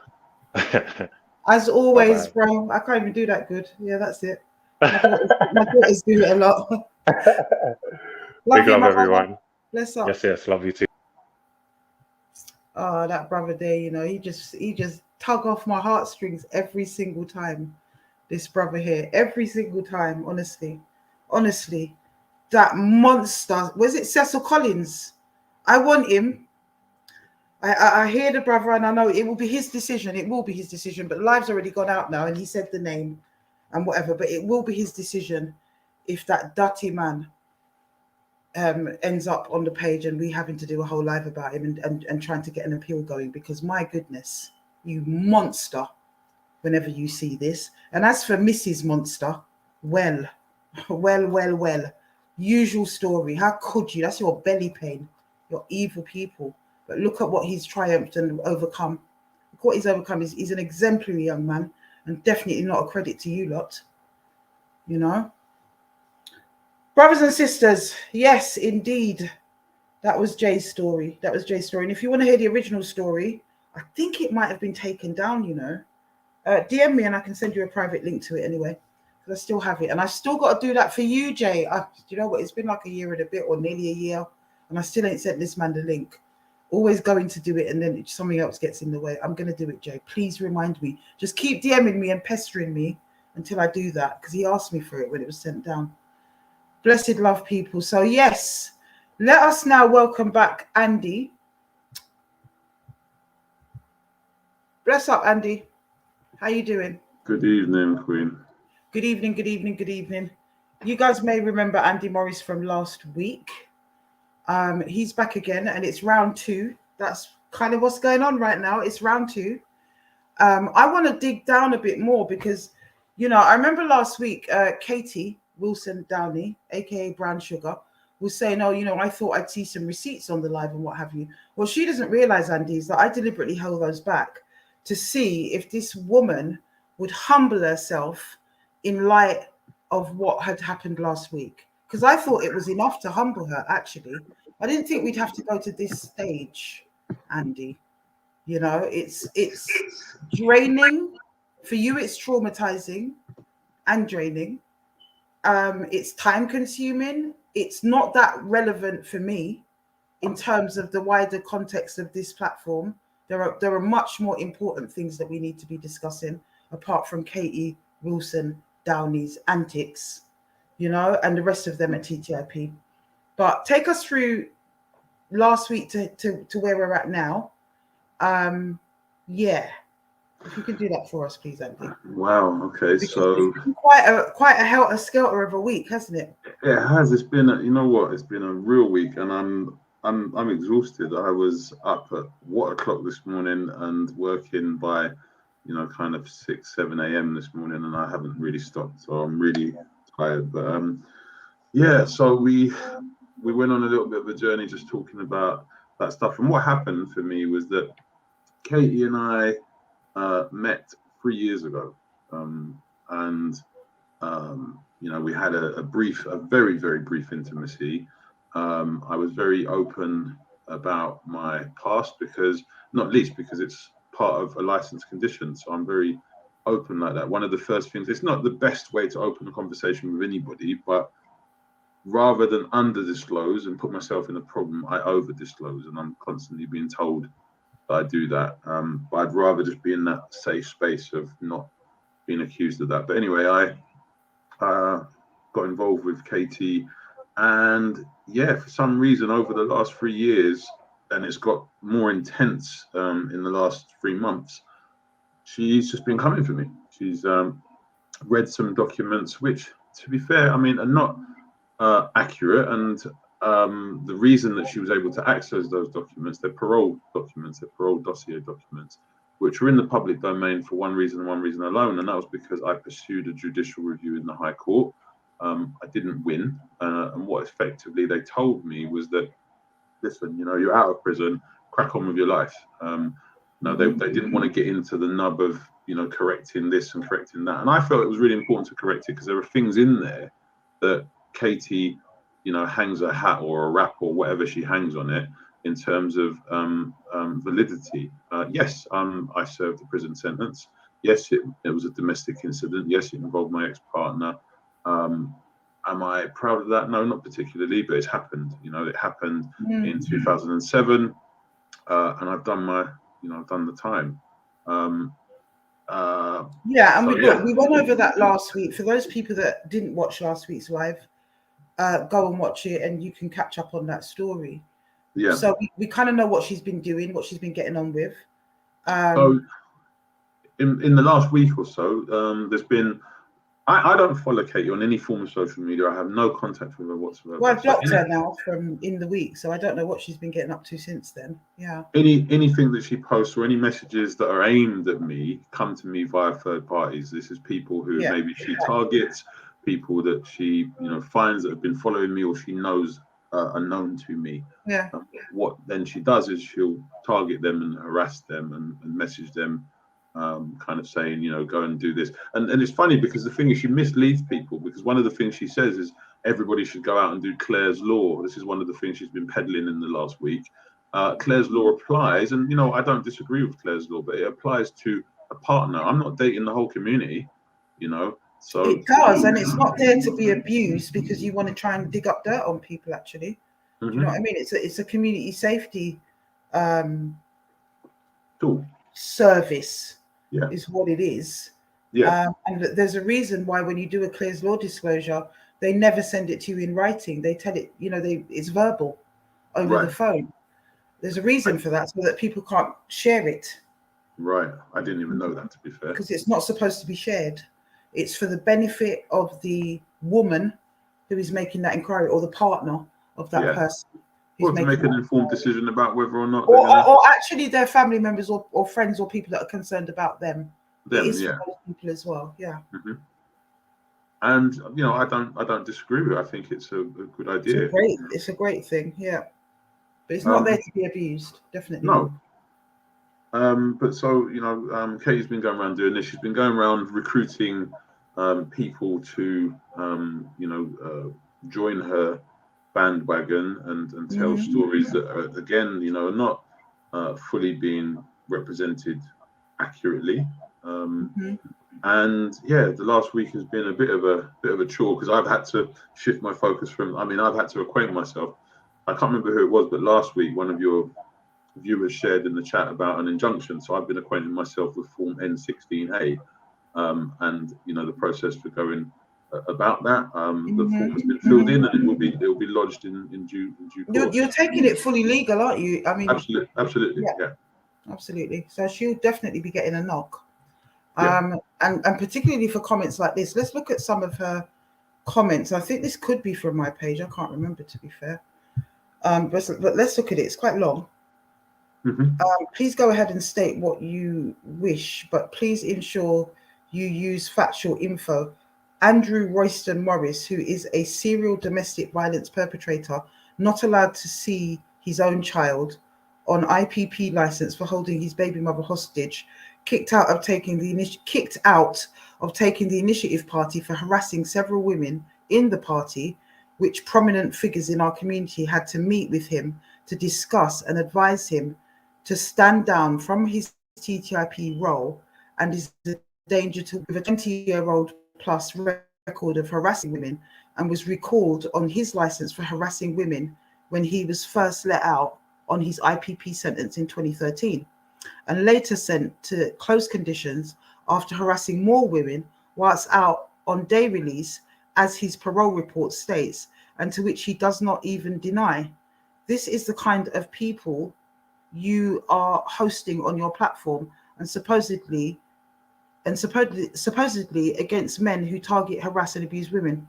What a joke. Andrew needs to be careful, and I don't say that lightly.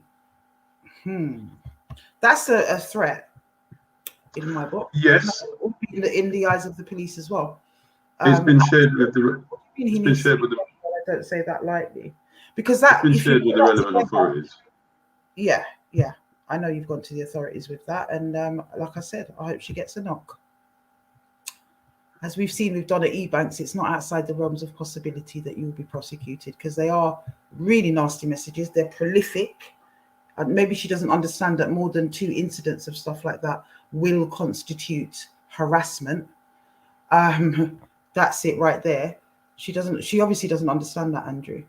And they have been harassing, because she does go for people, Yeah.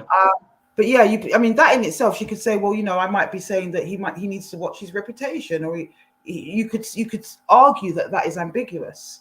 But what's not ambiguous is a comment like this.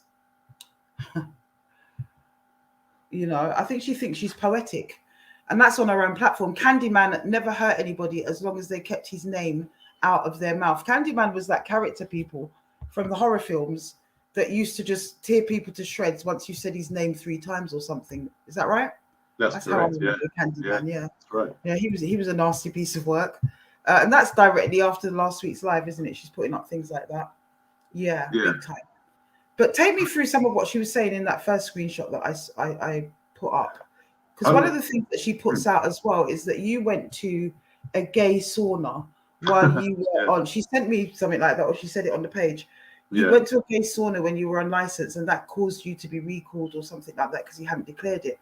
Now, the gay sauna that she's talking about is no other, people. If there's the old timers in here, I know I'm going to get a 1. Put a 1 up if you've ever been to Rio's. Anyone? Because I know I have. Yeah. Many times. Not so much recently, in recent years, because it has gone a bit seedy in recent years, if I'm fair. Not my taste, but back in the day, hello.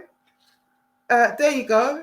All the ones are going up, Andy. All the ones are going up. We've all been to Rio's. Rio's is even Christian, even Pastor Ruddy has been to Rio's. Go on, Ruddy. The ones are going up like crazy. We've all been to Rio's. This is how this woman is twisting the narrative. That's what's scary about it. Now, you and I know, Andy, we've had lengthy conversations in the last week. Yeah. You know that there are one or two things that I do want to explore in terms of what's being said, but it ain't nothing that Katie's going on with, and it ain't nothing that Charles is going on with. And we're going to explore this Amina foul-mouthed person and whoever this Indira chick is as well tonight, because wow, the campaign against you that has been unleashed, in my opinion, since I played that tape of Charles Gordon. Do they think that they're Kevin Spacey and all of that in the game of, is it House of Cards? I think they all think that's what's happening in this TTIP party. Like, really, guys? All this subterfuge and threats and damn, you people ain't got no power. And as much money as you think you have, Mr. Gordon, yeah, you don't have the power of the Holy Spirit or the Most High. Try it, especially when it comes to me. Andy, with all due respect, you and him are man and man. You can do what you like. Like I said, we don't get involved in man and man argument. You guys do your thing. But if this brother thinks that he's going to come for me with his foolishness, especially after I heard the way he spoke to that lovely young sister who was an employee of his last week, then he's going to buck up on a real big problem, because we're sisters that don't play that shit. None at all.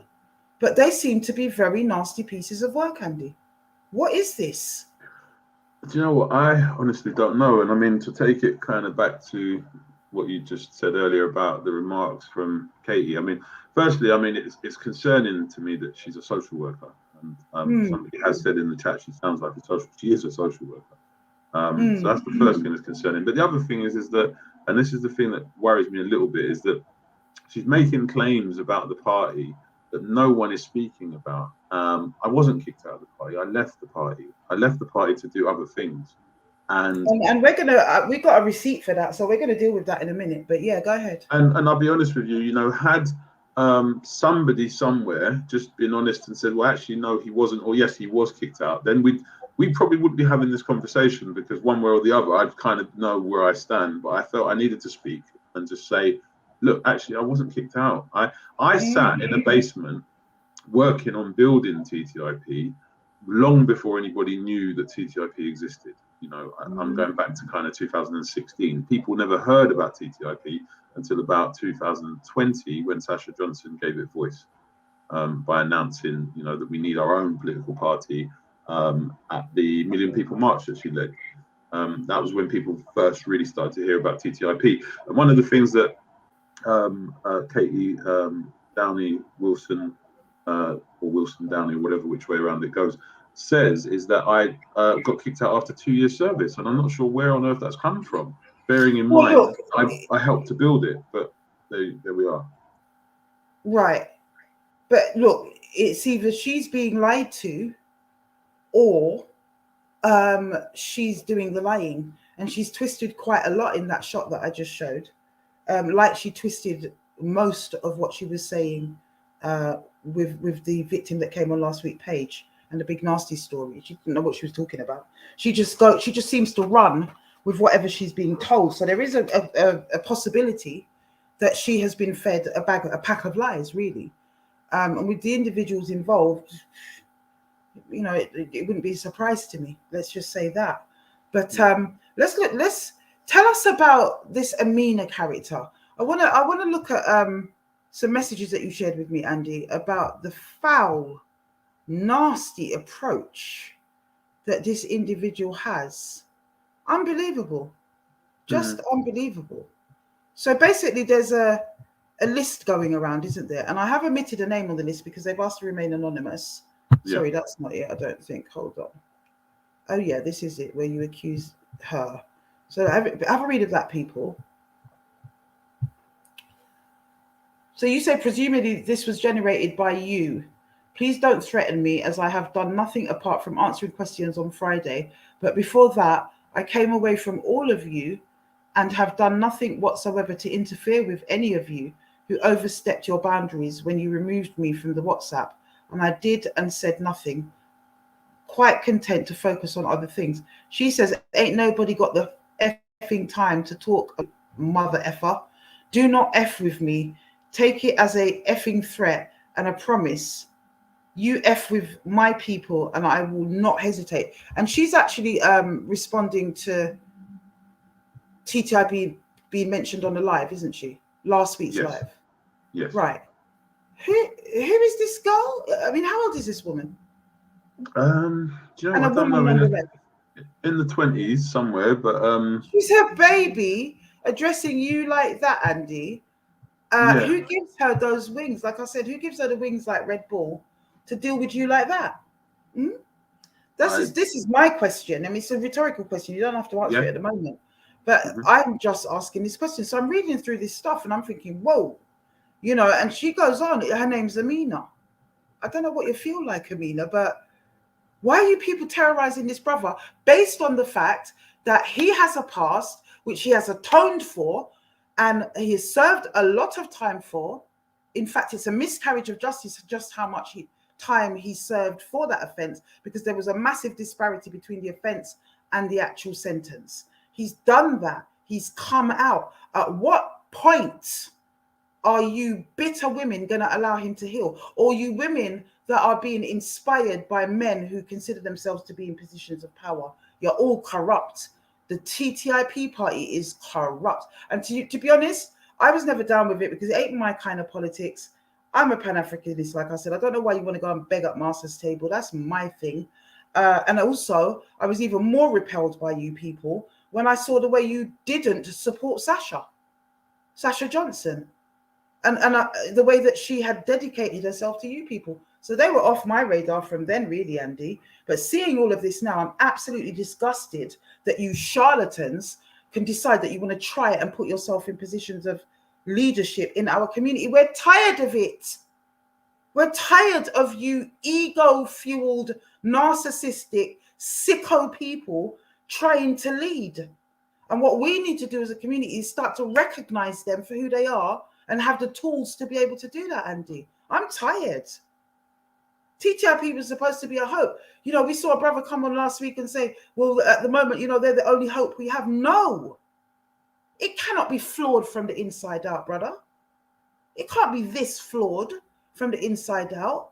It's not the way you treat people. That's not how you build a movement. You don't abuse your members. It's disgusting. And all with the focus of trying to get you recalled because somewhere in that food chain, somebody is bitter or has got some kind of, I don't know, they're just cocky whipped. Let me just call it like what it is. Andy, I know you're not as crass as I am, but I am. And let me just call it to what it is, because it just seems like that to me from many of them, you know, or certainly from the cohort that we're talking about. Amina, Charles, Katie, this Indira woman. Who's Indira again? Tell me how she comes into the mix. Very early on, Indira, who was tagged by Brown Sugar, Katie, was a worker. She worked on TTIP, so she worked on helping to develop some of the branding that I put forward and made it come to life, and some various other bits and pieces. Okay, so she works for TTIP. She's in the inner circle. She's not there anymore. I mean, she hasn't been there for some time, but she was there around, oh gosh. Okay, but she took it upon herself to contact you, even though she's no longer there. She hasn't contacted me. No. I'm getting her mixed up with Amina. Sorry. Amina is still there. Indira, how does she figure in all of this? Indira has been placed on this list. I mean, I don't know if she is on. I don't know if she's on the list. I don't know if she's on the list. Sorry, bro. That's just me and my thing with names and whatever. I'm just getting them mixed up. So let's just leave her out of it for a minute, and let's focus on this Amina witch. Let's focus on that, shall we? I mean, this one is just foul. I'm gonna have to definitely put the rating up on this. It's already on 18 and over, but wow. Bet to love, you know, this is just nasty. I'm not going to read all of it, but you know, my mouth and my fingers will run if you dare bring Charles or TTIP into your petty shit again. Do not F with me, and I strongly advise you to get your mate to take down that video off of YouTube. Otherwise, I may start spreading shit myself. You know, this is not the behavior of true victims. People need to understand that. You know, when someone's a victim to the level that they're talking about, it doesn't go with like this. This sounds like people that are threatening to say they are victims, in my opinion, those people there. Because the level of threat is like, you know, you don't do what I say and I am going to ruin you and I'm going to show this. If you're a true victim, you're going to do that anyway, people. You're going to do that anyway. Do you understand?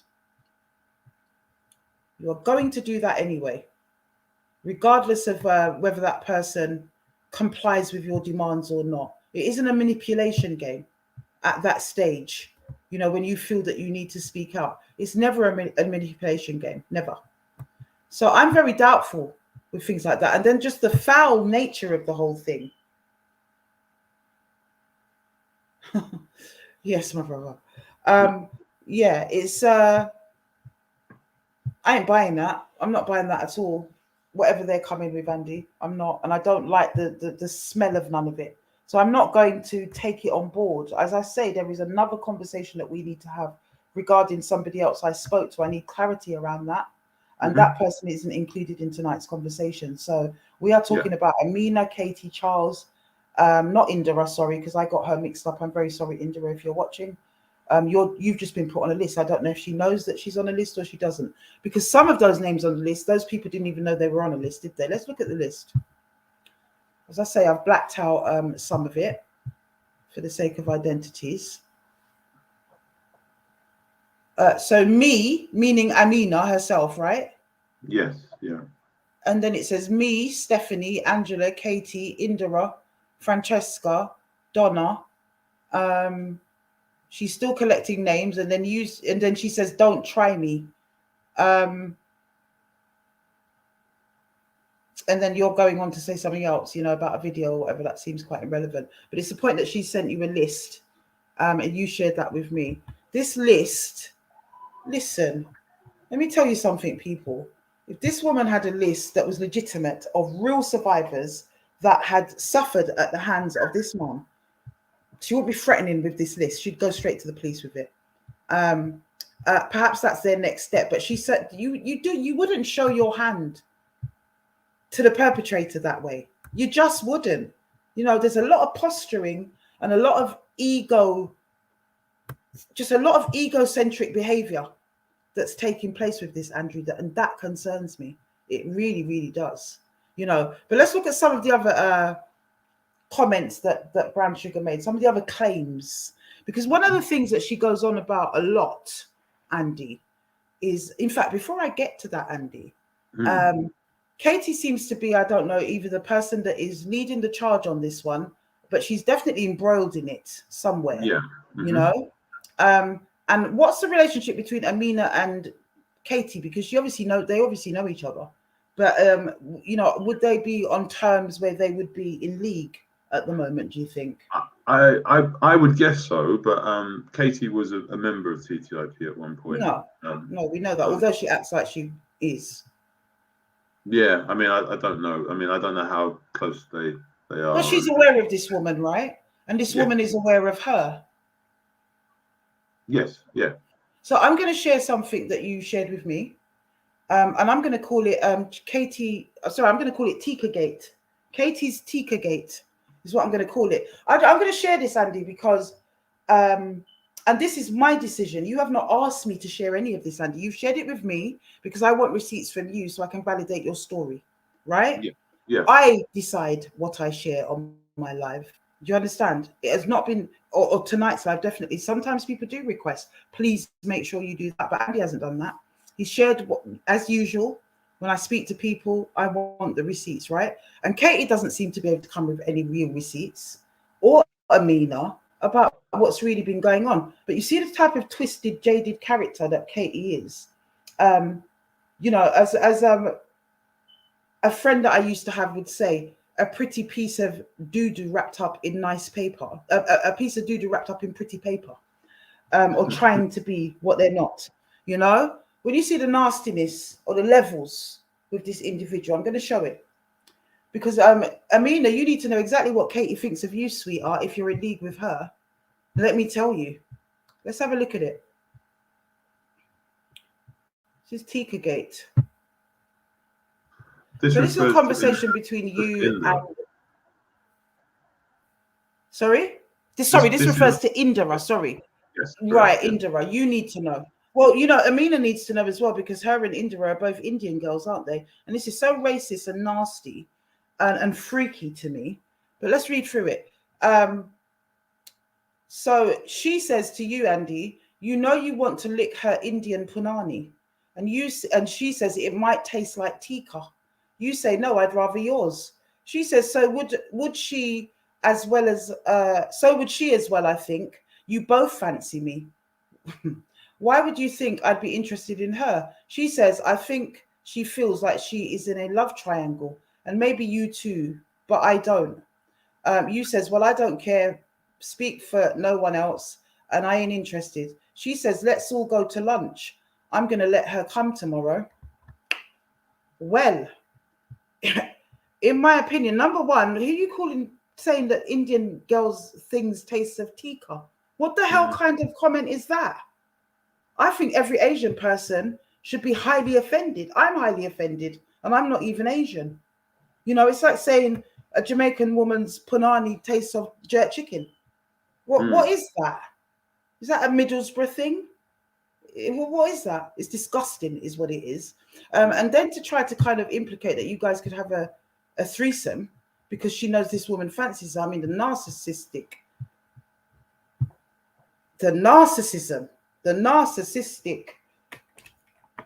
behavior is just overwhelming for me. What the hell is that? This is not a person who should be taken seriously for me, Andy. This is not a person who shows any kind of integrity, in my opinion. She hasn't been harmed by you. She's not been able to prove that. She's gone around and pimped out stories that she may have heard, true or false, and she's tried to exploit that. I don't go for that kind of behavior. It's not right. It's wrong. And that's the reason why we're even spending time on this degenerate, as far as I'm concerned. She's a pick-me as well. This is what makes it even more creepy. Like, you're a young woman, man. Live your life. Why are you even doing this? What is missing for you that this should be your pursuit as a young little girl, 35 years old, as I said, the same age as my oldest belly pain? You know what's going on for her? My daughter at 35. She's living her life. She would not have time for this stuff. I can tell you that. You know, she'd think you were weird as her peer. Really and truly. But listen, she also wants to push the narrative. She keeps talking endlessly, Andy, about her religious leader. And like, please, if you know, you know. We all know she's talking about Abdul Karim. I keep doing that. Abdul Hakim from TTIP party and also the Nation of Islam, right? Yes, yeah. Yeah, we know she's talking about him. But how much efficacy can we put in what Brown Sugar says? Because she cannot prove any of her claims in these comments. Let's go through it a little bit again, right? So she's basically saying that, you know, you were kicked out of the TTIP party. That's really significant here. Harassed several women. Where are these women? I've not been contacted by these women. I've definitely not been contacted by anyone on the list that I've shown. Yeah. Lots and lots of different things, Andy. You know, how much of this is true? Because on the face of it, when you read it, it's absolutely horrible. You read that about someone without thinking, you're going to think, my God, I need to just lock up my daughters and keep them away from this man. He's a nut job. Well, you know? But she loves to drive the narrative of you were kicked out of the TTIP party. Prove it, bitch. Because you're lying. Either you're lying or Abdul Hakim is lying to you. And if he is lying to you, then this is your MO, isn't it? To just run with lies like you did with Nasty and his mum and just spew them down into the comments or wherever it is that you spew them. And you expect everyone to take that as word. You haven't even tried to do any research or to validate what these people are telling you. You just run with it like it is your truth. You're actually not well. You're quite twisted. I'm going to play a recording that you shared with me, Andy. And it's a conversation between you and Abdul Hakim, isn't it? Yes, it is, yeah. And you will hear people very quickly that my girl is talking a pile of absolute nonsense about the man got kicked out of TTIP party and all the rest of it. And that it was for harassing women within the party. This recording that you're about to hear is from a guy called Abdul Hakim, who is formerly or still is, I don't even know, because he's not at Hinton Road anymore, I heard. But the Minister Louis Farrakhan's UK representative of the Nation of Islam. This is who this guy is. He's also the CEO of the TTIP party. So I think if there were women being harassed inside that party by Andy, that this guy would have actually known about it. Listen to this, my brothers and sisters. It's a conversation between the two of them. So remember, it's Andy and the CEO of the TTIP party. And Katie would have us believe that Andy was kicked out of the party. So listen carefully.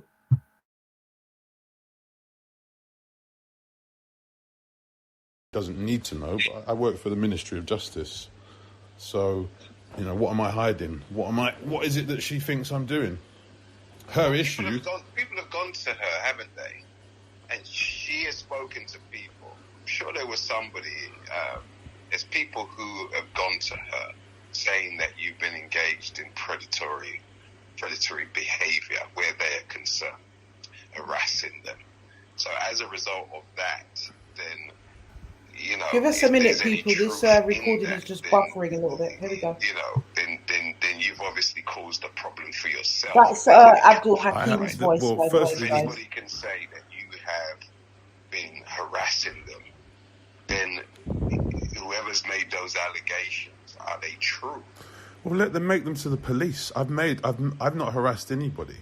I've not harassed anybody, and I've had no contact, save for the conversation that you, Charles, and I had with Katie.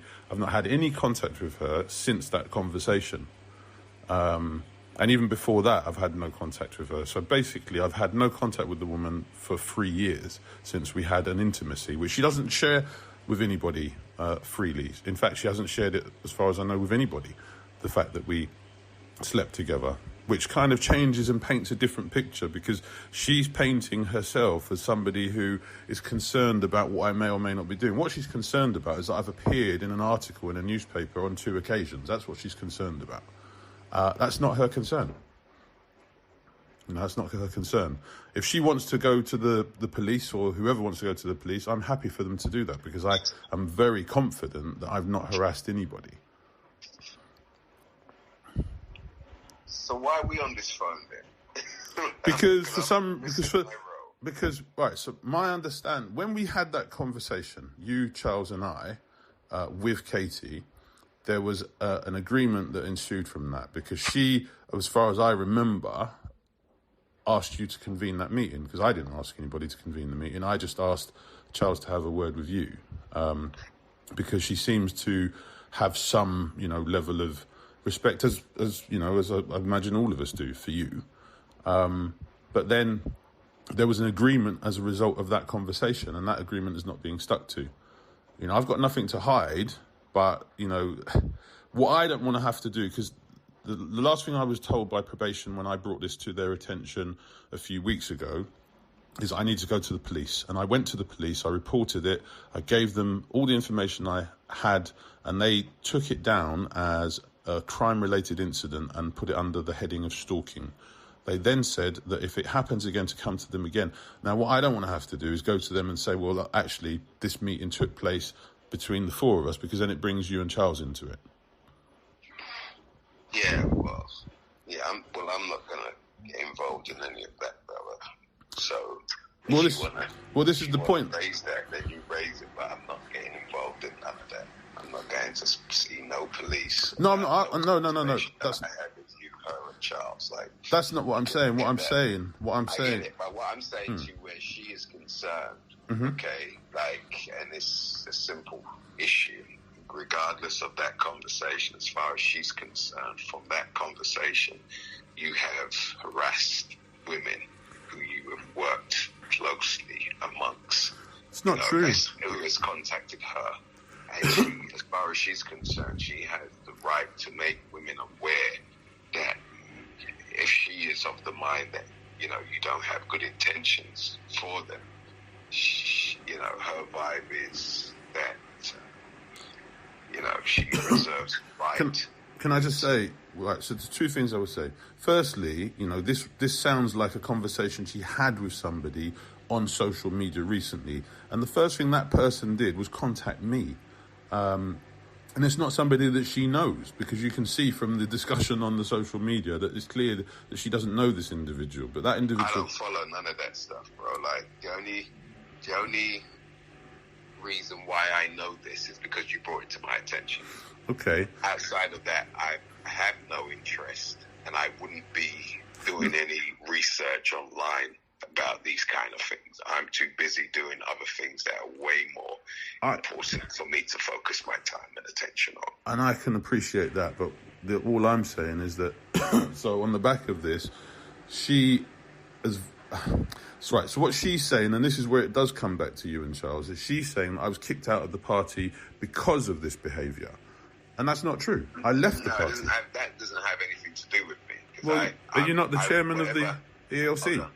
Whatever that process was, I wasn't in attendance at that meeting. What meeting? And if you say that if you just raised that you were kicked out of the party. No, I'm saying to you that hasn't happened.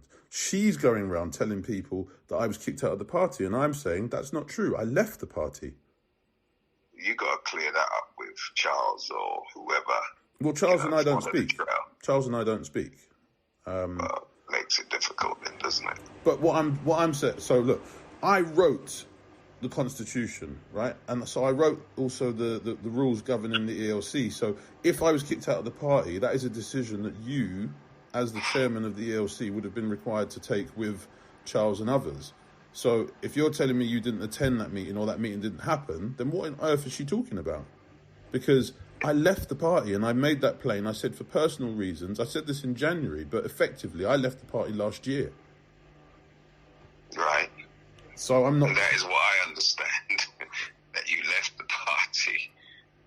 Yeah, I don't... So as I said, I'm not that up on these kind of things, brother, because you know my schedule.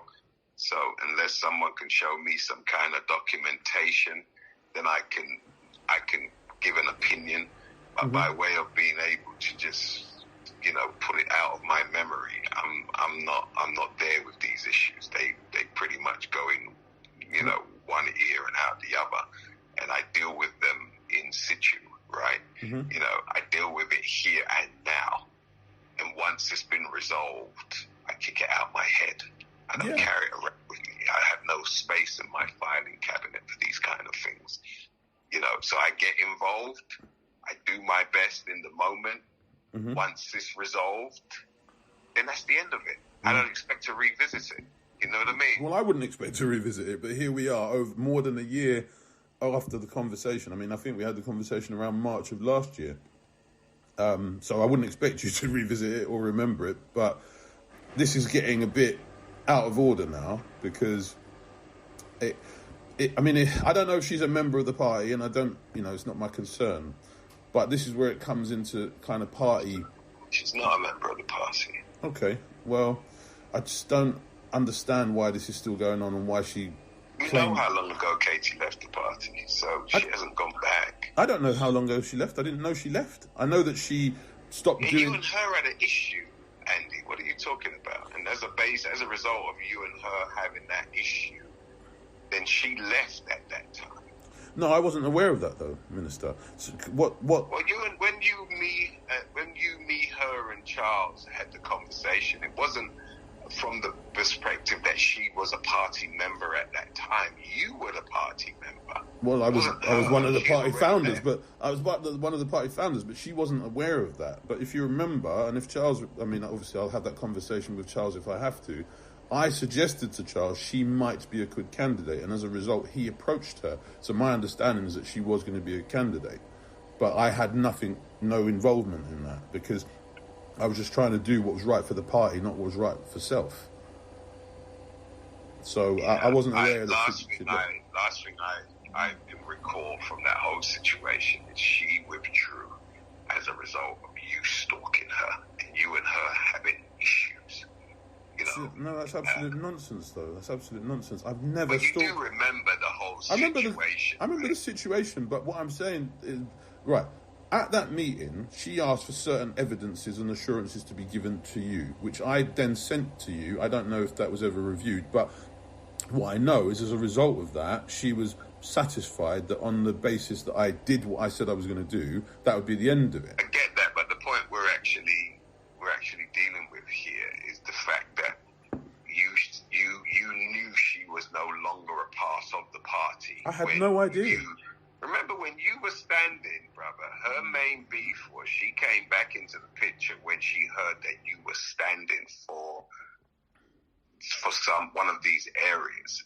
And her vibe was that you should not be around women with the basis of your license. It doesn't give you that right. Yeah, but I didn't know she'd left. Because remember, we had a training session. I struggle to believe that. Well, Minister, let's not do that, because she came to a training session for candidates that I sat in on right next to Charles, that is on video on YouTube to this day. So let's not go down that route. Well, it's not. Let's not go down that route. That route is in the business of you, Charles, and all of those concerned.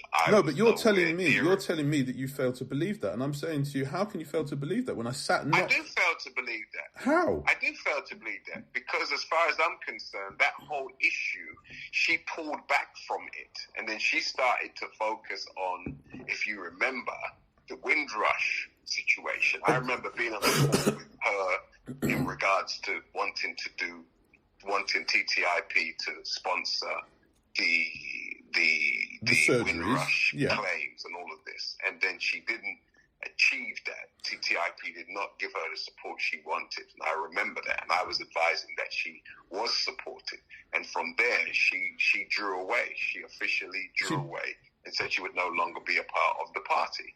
Well, I had no idea that was the case. Well, I think it's a matter of record for those who were members. So if you didn't know, then you just didn't know, right? I didn't know. I genuinely did not know. All I knew was that when it came to the Windrush thing, there was an argument between her and Charles, or not even an argument, a disagreement that we were saying, or the party was saying, maybe we should charge a nominal 10% or whatever it was, and she thought that was outrageous.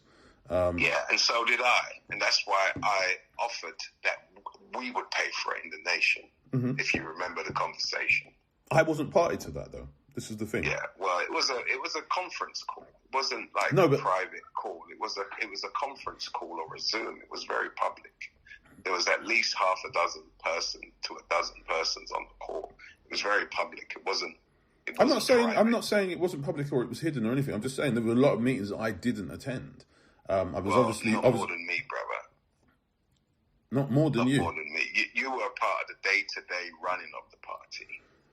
I was never a part of the day-to-day running of the party. Yeah, no, okay? that we can agree on. I mean, right. So obviously you know more about the internal workings than I do, because I only go to occasional meetings, very occasional meetings. So the point is, I struggle, to believe that you weren't aware that she was no longer official part of the party. I was not aware, and the reason I was not aware is because, as far as I knew, Amina told me that she was still a paying member. So I had she could be a paying member, but that doesn't mean she's a part. Because remember, she had a role.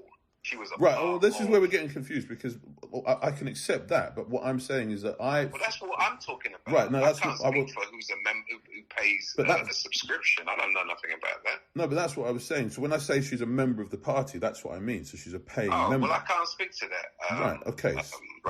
I can't speak to that. I don't know I don't know who pays what and how many people are a part of that. I mean, so I can agree that obviously I was aware that she drew away because of the Windrush situation, but I wasn't aware that. I'm talking about. No, but so that's where we got a little bit. My bad. I misunderstood because I thought you understood. Because even though she's a member and she pays, it doesn't give her any power. No. Members like that as individuals don't have any power or authority. They just pay a subscription and have a right to vote on matters as does other members, you know. But we're getting a bit lost here because I got to go. Right? Yeah, no, it's fair enough. But just to conclude the point, you know, her position is you're a danger to women. Okay. Right. What's your position? Point. What's your position? I don't have one. I don't know what you do. I don't know what you do. But this woman. No, that's fair enough. My position simply is that if you, Andy, which you have done, okay, like you've had a situation with people, from what, because what's the reason why you're no longer a part of TTIP? I left because I wasn't happy with the way it was running. Plain and simple. Now, whether anybody in our community, is involved in any form of predatory behavior where our women are concerned, if that can be proven, then I am all for them being exposed. So am I. All for. So am I. Do you understand? So that's my position. And if you don't fall into that category, then anybody trying to fabricate anything, then that is true. Is unacceptable, right? So that's just my general position. You know, any predator, anybody who's using, you know, any position that they have or any knowledge that they know to, you know, to beguile people, they should be exposed, brother. You know what? I completely agree, and I hope that is the case. But I am not one of those people, and I defy anybody to ensure that no one can call your name with these things. But if women keep popping up and calling your name, then you're going to have a problem. Well, no, women don't. I mean, 2 people have called my name.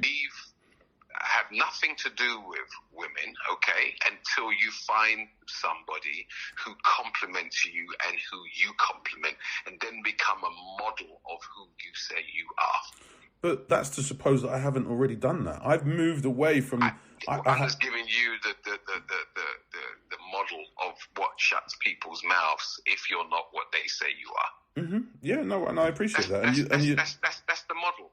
To be fair, you've given me that advice, and I've taken that advice some time ago because I've been in and I can't even remember that. So that shows you how consistent I am, right?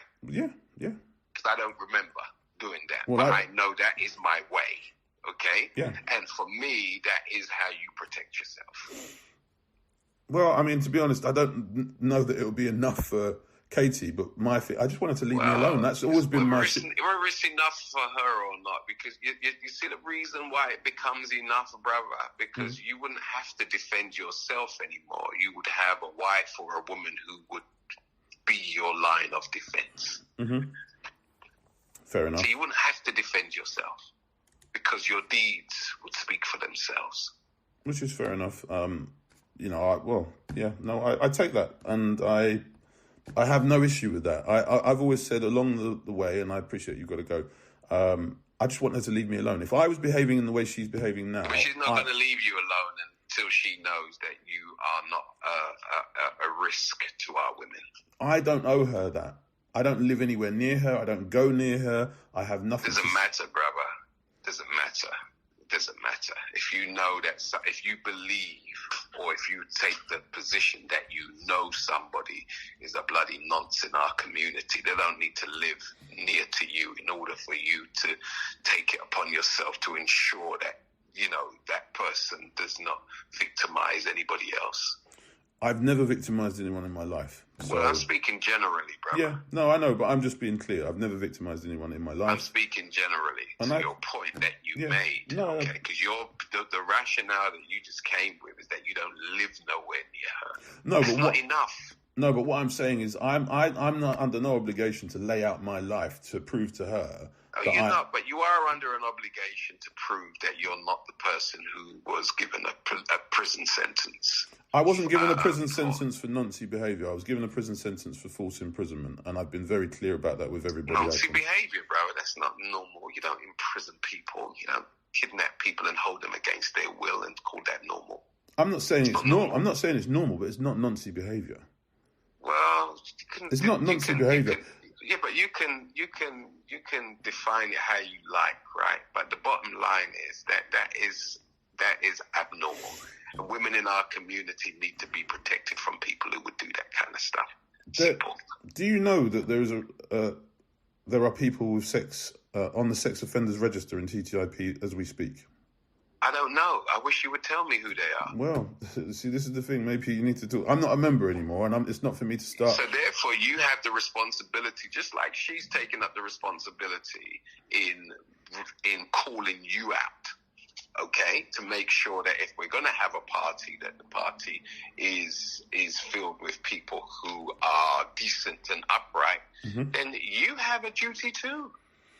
You have a duty of care to your community, not to gossip. I'm going to stop that there because it's a very long tape, but I think we get the gist of all of that, isn't it? And maybe it went on a little bit too long. I might edit some of that at the end. But yeah, so you weren't thrown out of TTIP party. But before we even get into that, I want to say from my perspective that he's a hypocrite from that recording. And this is from my perspective because Abdul Hakim is, I've got a long history with knowing him or whatever, working with him, being around him, whatever. And I know that I called him out in my very first video about Vincent Rapp because he had allowed Vincent Rapp to thrive, in fact, be revered within Hinton Road Mosque in Brixton, and tried to pretend that he didn't actually know who Vincent Rapp was or anything like that. So, yeah. As far as I'm concerned, the things that he was saying about perpetrators and not tolerating them, and, you know, them having to be run out of town or whatever he was saying to you, Andy, I think that he's a hypocrite for saying that. But what it does prove is that you definitely weren't thrown out of the TTIP party. And what it also proves to me is that he doesn't really have any knowledge of these women that are supposed to have made accusations against you. As the CEO, if this was a huge problem within the party, then I'm sure this brother would have known what was going on. He seemed to be completely clueless.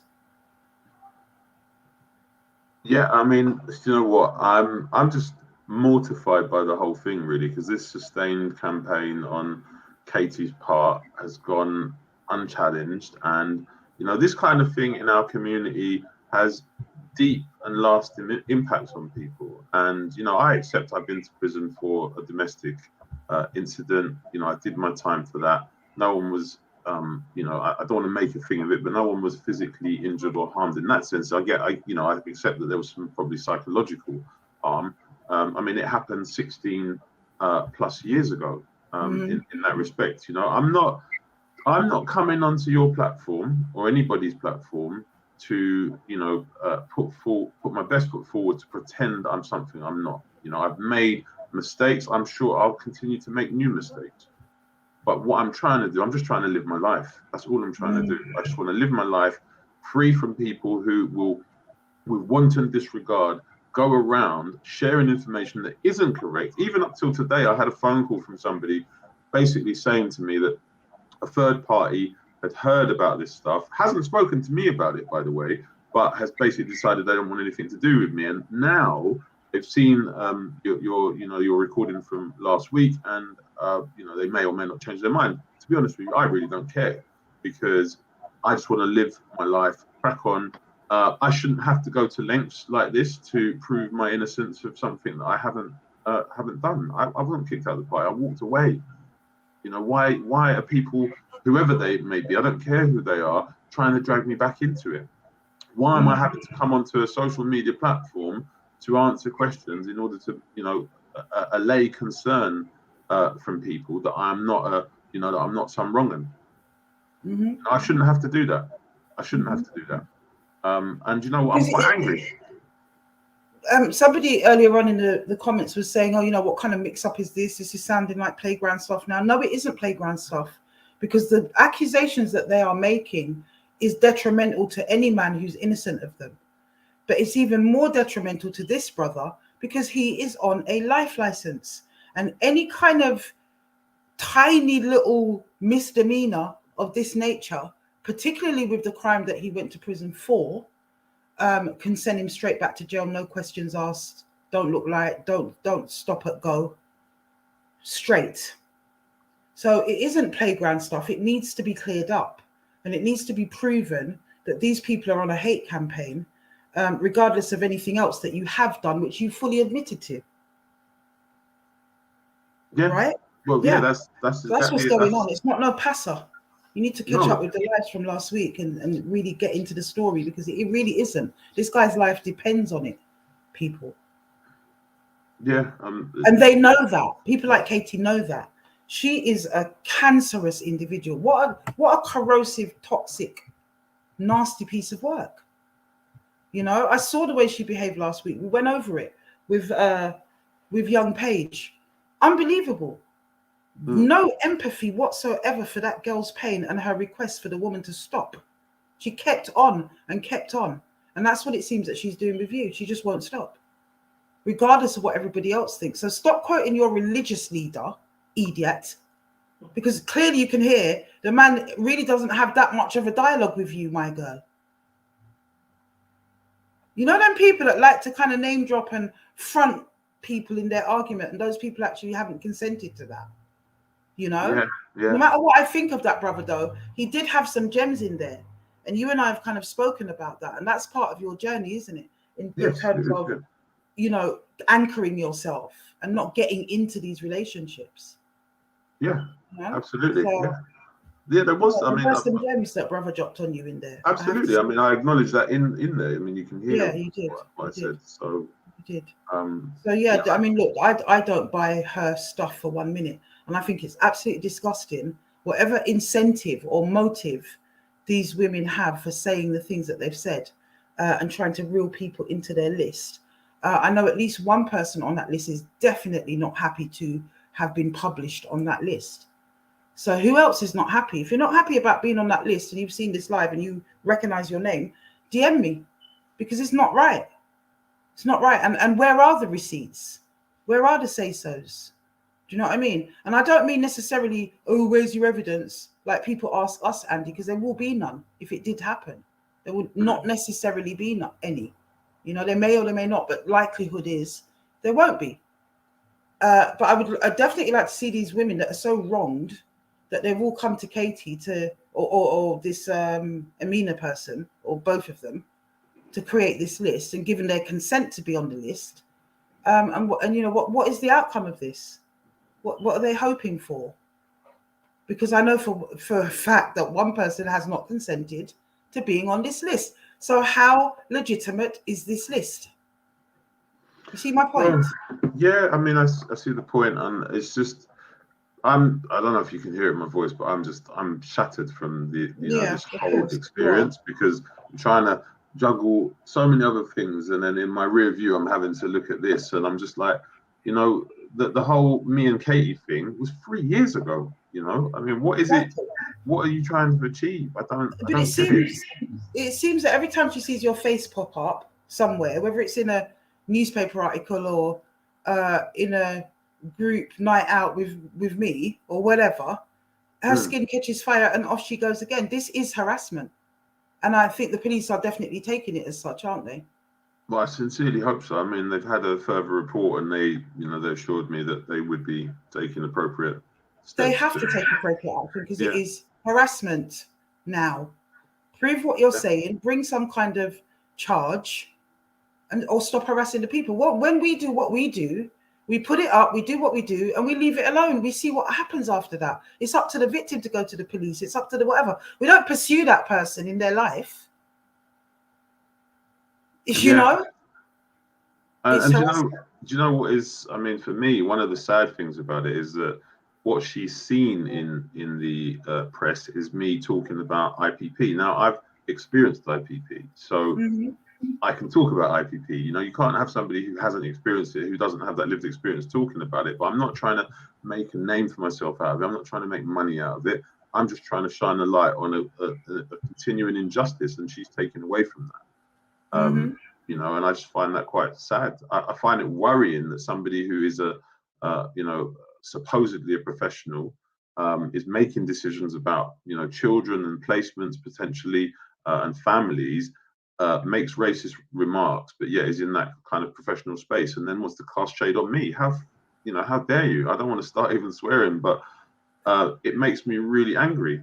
I'm just really sickened by this. I had a very long conversation today with a professional who is involved with, my situation, and they were horrified when they read some of the things that I shared with them. Because I've been continuing to update them on a regular basis. This is kind of an ongoing thing. So every time I get something new, I share it, and then there can be no question about whether I've shared stuff and made it known to the relevant people. I've got things to do with my time. I don't want to be doing stuff like that. Like the minister said, he's busy. He's got stuff to be doing. But I was coming for help and asking and saying, look, what is your position? Because if you don't understand this to be the case, why is it being allowed to stand? Part of me felt sorry for him, Andy. He just felt like he'd just woken up out of bed, and you lot are bothering his head with all this foolishness when he's got like an insane schedule. That's what he sounded like to me. He really didn't want to be engaged in that conversation, did he? That's what it sounded like. I felt a bit sorry for him because he was like, "What's going on here?" Then all I know is that he's saying that, and if it is the case, then you're a wrong un. But if it ain't, then you need to sort yourself out. That's all he was saying. I felt like a bit of a pest because I was just basically trying to seek answers and trying to resolve it, because it could have just stopped there and then. I think if somebody was willing to just say to me, right, yes, this is our position, one way or the other, I would have known which way I was going. Because it's not nice to be accused of being a predator and heaven knows what else, and a harasser. Particularly in an organization that I helped to form, but that was not my understanding. I left. I moved away from it, and that's the long and short of it. But you see, this is the problem: is that very often people put stuff out there and people react to it very quickly, based on what I'm not quite sure. Because the thing is, Katie has form for doing this long before I came along. She's a troublemaker for sure. All About the Block points out that he was obviously biased towards her. Yeah, I did pick up on that, but I didn't think it was about her. And I do have knowledge of the individual. I think it was about the fact that you'd been to prison. It wasn't really about what she was saying, why he was biased towards what she was saying, if that makes sense. Do you know what I mean? He kind of had his own preconceptions.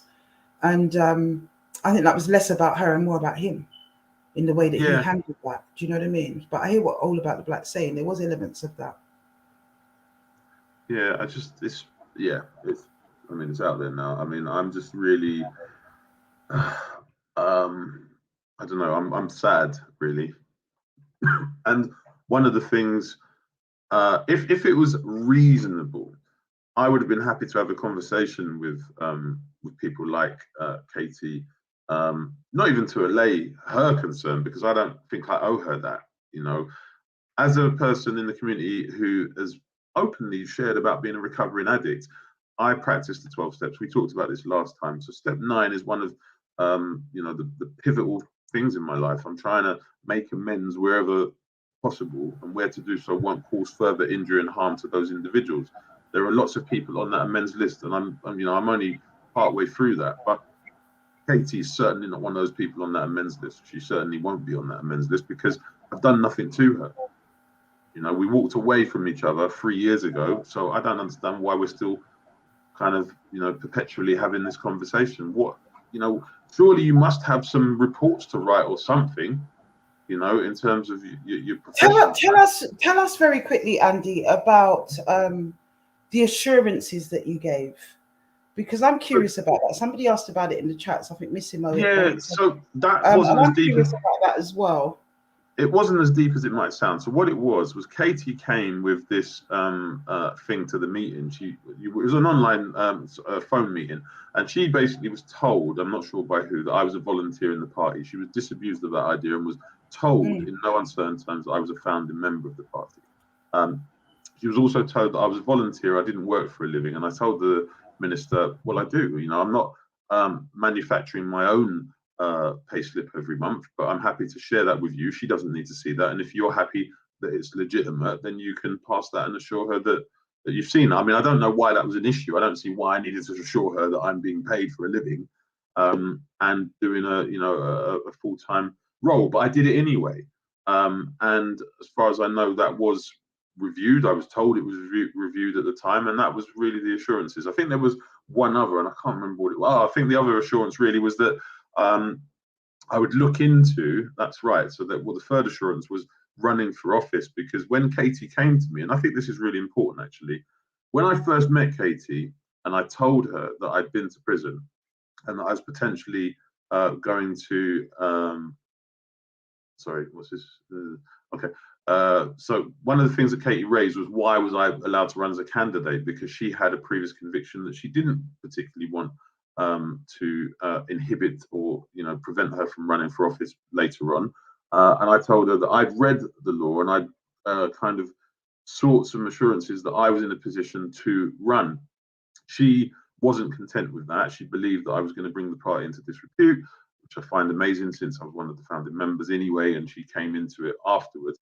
But in the end, I didn't run. A decision was taken, not solely by me, but a decision was taken not to run in the end, just in case the law wasn't read correctly, because at the time I couldn't get the electoral officer to confirm one way or another. All he said to me when I put when I was seeking to put my nomination was that could I satisfy myself that what I'd read in the law was appropriate to the situation. What the law actually says, just for those that are interested, it says that you cannot run if you have been to prison or had a conviction in the 5 years prior to election, which didn't apply to me. But it was a grey area, and the reason it's a grey area is because technically, if you're on license in the community, you're still technically serving. But at the end of the day, when I read the Representation of the People's Act, whatever year it was, and the other act that goes with it, I was content that I read it correctly, and in the end, the decision was still taken that I wouldn't run. So that was the assurances that we talked about. Right. So I hope Mr. 187 that answers your question, because so the assurance wasn't anything sinister. It was the fact that she had approached the party because she heard that you were going to run for office within the party or whatever. And so therefore she approached the leadership with concerns based on your past, a past that she knew about prior to her sleeping with you, and didn't seem to have a problem with it at that point. That's what went on, isn't it? Yes. So her initial, when she approached the leadership of TTIP, it wasn't to say that she had a list of women or that she was aware of all these women that you had harassed and done all of this stuff to. It was to say that she had a problem because you'd been locked up for holding your baby mother at knife point, even though you hadn't used the knife on her, wasn't it? Yes, correct, yeah. Yeah, so I just find it really interesting now. All of a sudden, since last week's live, and especially since we played the tape of Charles Gordon bullying his young employee, quite horrendously in my opinion, that suddenly this list has appeared, Andy. Do you know what? I don't know if I have a view necessarily. One of the things that is unfortunate about prison is that you've got obviously lots of time on your hands, so it's easy to kind of be in your own head and run away with it and be very ruminate on stuff. And I've chosen not to ruminate too much. I mean, when I see something that is evident, it's really evident that this is the case, then I go with it. But I'm not Columbo out here. I'm not trying to be like, one more thing. And by the way, but if I can clearly see that I shouldn't be hanging out with a group of people or anybody that doesn't mean me well, then all I do is I move away. And that's what I did. I just want to just crack on with my life. And unfortunately, Katie's made that very difficult because she's put all of this stuff out there so that I've now had to come and answer in this way and produce, what I hope is irrefutable evidence that I haven't done anything wrong in this instance. Mm-hmm. Nasty behaviour, man. Absolutely disgraceful behaviour. And we will definitely stand in your corner in regards to these allegations from these people, Katie and the rest of them, in relation to if they try to get you recalled, because I don't believe that's fair what they are doing. I actually don't. As I say, we need to get to the bottom of some other things. Let's hope that it comes out beneficially. But at the end of the day, what Katie's doing and what Isamina's doing, and I suspect that Charles has some knowledge of it. If he doesn't, then you need to get a hold of your employees, mate, or whoever else you're associated with, yeah, it's not good. And then on the flip side of that, if Katie's been lied to by the CEO or even Charles himself, that you've been kicked out of the party, then what's going on there then? Do you know what I'm saying? But it's clearly not the case based on the conversation that we've just heard, my brother. Bro, I want to thank you for coming on. I don't think there's much more that we can turn over within it, really, unless you can think of anything else. Not really. Just thank you for hearing me out, and that's that really. Yeah, we stand in your corner until we know otherwise, because I'm going to be frank, as I always am, Andy, and I've said this to you in private. I'll say it here. If we are, there is a couple of things that I'm still investigating, and if it's found that that is the case, and that there is some kind of truth to any of these allegations, and that list might contain some women that may come forward or whatever it is, then you know that just like any other predator on this channel, you'd be ripped a new ass, my brother, friendships or not. Yeah, no, I hear that. And I just want to put that out there, as I always do. But until then, until we're able to fully get to the bottom of all of it, we stand in your corner, because on the face of it, it's hella booky. That's what I'm saying. That's what I'm saying. It's hella booky. And it does seem to me as if it's designed to just send this brother to prison because these women are spiteful. Particularly Katie, very spiteful and nasty. So we stand with you, brother. Thank you. Yeah, we stand with you. And just want to shout out as well that on the 20th of May, some of you might have seen it in the paper as well. It's come out this week. There will be a event. I'm not going to call it a memorial because that's for dead people, and we know Sister ain't dead, she's fighting. But it's going to be an observance of Sasha and her work, isn't it? And we look forward to that event, most definitely. Everybody come out for that. I keep saying it. Come out for that. Come out for it.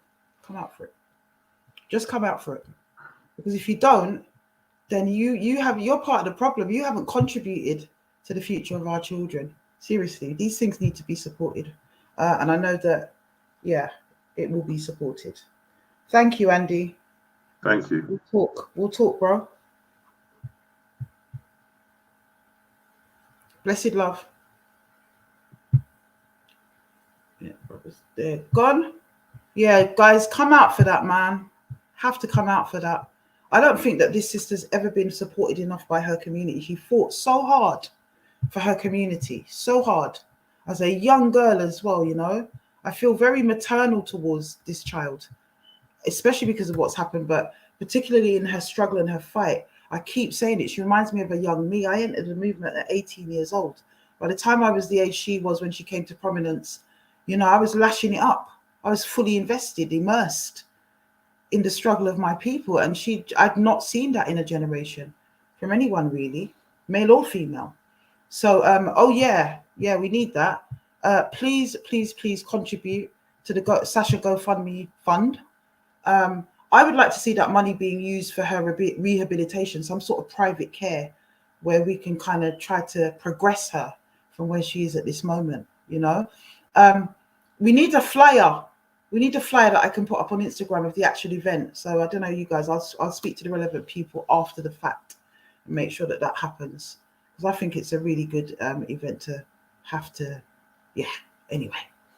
It is what it is. And I say what I'm saying. Will I be there? Will I not be there? I'm not sure at this point. But there are reasons for that. There are reasons for that. It would be lovely, but there are reasons for that. And but everyone else doesn't have that type of issue. There's no other excuse apart from mine if I don't show, So please get down there, people. Please get down there. Are we going to be having a His Time Is Up March 2023? More than likely, but not confirmed. I'm not sure at this moment in time, people. And as I've been hinting the last couple of weeks, we're going to be taking a sabbatical, a hiatus. We're going to be coming off air for the summer and coming back in the autumn. There's so much, there was I don't know who did it. I've got my ideas about who did it. It could be anyone. Or it could just be these Katie people and whatever trying to be vindictive, trying to block all of my videos. But about 2 or 3, I think it was 2 or 3 videos got blocked by YouTube today because of a defamation complaint. Now, what was unusual about it was the fact that they weren't current videos. They've been up there for ages. So I don't know who thinks they might be able to go systematically going through the lives and whatever and trying to do all these complaints. But at the end of the day, it ain't going to work. Obviously, I'll have to bother to appeal those, and it will come out very quickly that it's fake. So carry on. So, the fact is anyway, that when I went back and I was looking at the videos that had been blocked, there was one that came up and it really popped out because it was kind of like well over a year ago. I think I'd just landed back from Tanzania, and the energy was very different to the lives now. It was very different. And I kind of want some of that back. And I know that is because of how a lot of some of this has worn me out and worn me down and all the rest of it. So I'm really, really anxious to get that hiatus going. But the other thing about this live that was blocked, which I was looking at, was the fact that we were talking about a lot of the achievements, a lot of the things that we wanted to achieve, the helpline, all of the promises that we made. And they are very much still on the table. But in the passage of time, what's happened is that I am, as I say, I'm burnt out as carrying it all on my own. And we need to really restructure that. We need to realize some of those goals, because I'm still adamant that they must happen. So, but I need the space to do that. And it's going to be really difficult to keep doing that if I'm doing this on a Friday. So, because it doesn't just pop up on a Friday. It doesn't just magically happen on a Friday. There's work that goes into that throughout the week, and it does impact on everything else that I need to do personally, in terms of the campaign, and even professionally as well sometimes. So that's what we're taking the hiatus for. I'm feeling like next week is going to be my last live of this nature until at least the end of August, beginning of September. Okay.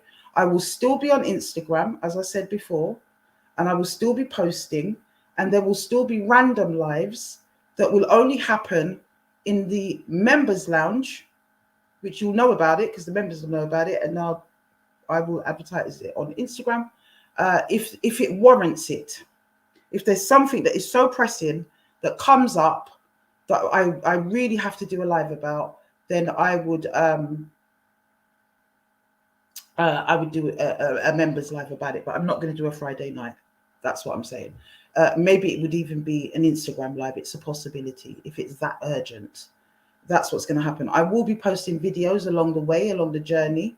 So you're going to kind of get a glimpse into, what's going on. But that's probably, again, going to happen more in the members lounge. So more coming to you guys, members. I'm going to have the space to do it. And hopefully through the journey of the next couple of months, I'm going to have the space to be able to juggle the two. I'm going to try to master that. That's what I'm going to do. But I definitely need a break from the Friday night lives. And from the telling of all of these stories and the taking on of that and the energy it takes to pursue that and to investigate and to hear it and to listen to it and to support and do all the things that it spends you,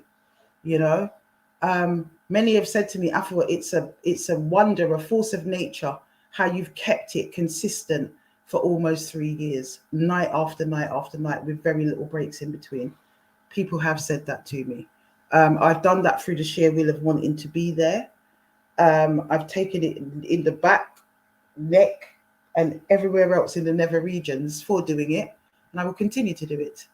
And that's one of the other things that the video reminded me of. It was the resolve that I had in this video, that I don't see in these more recent videos.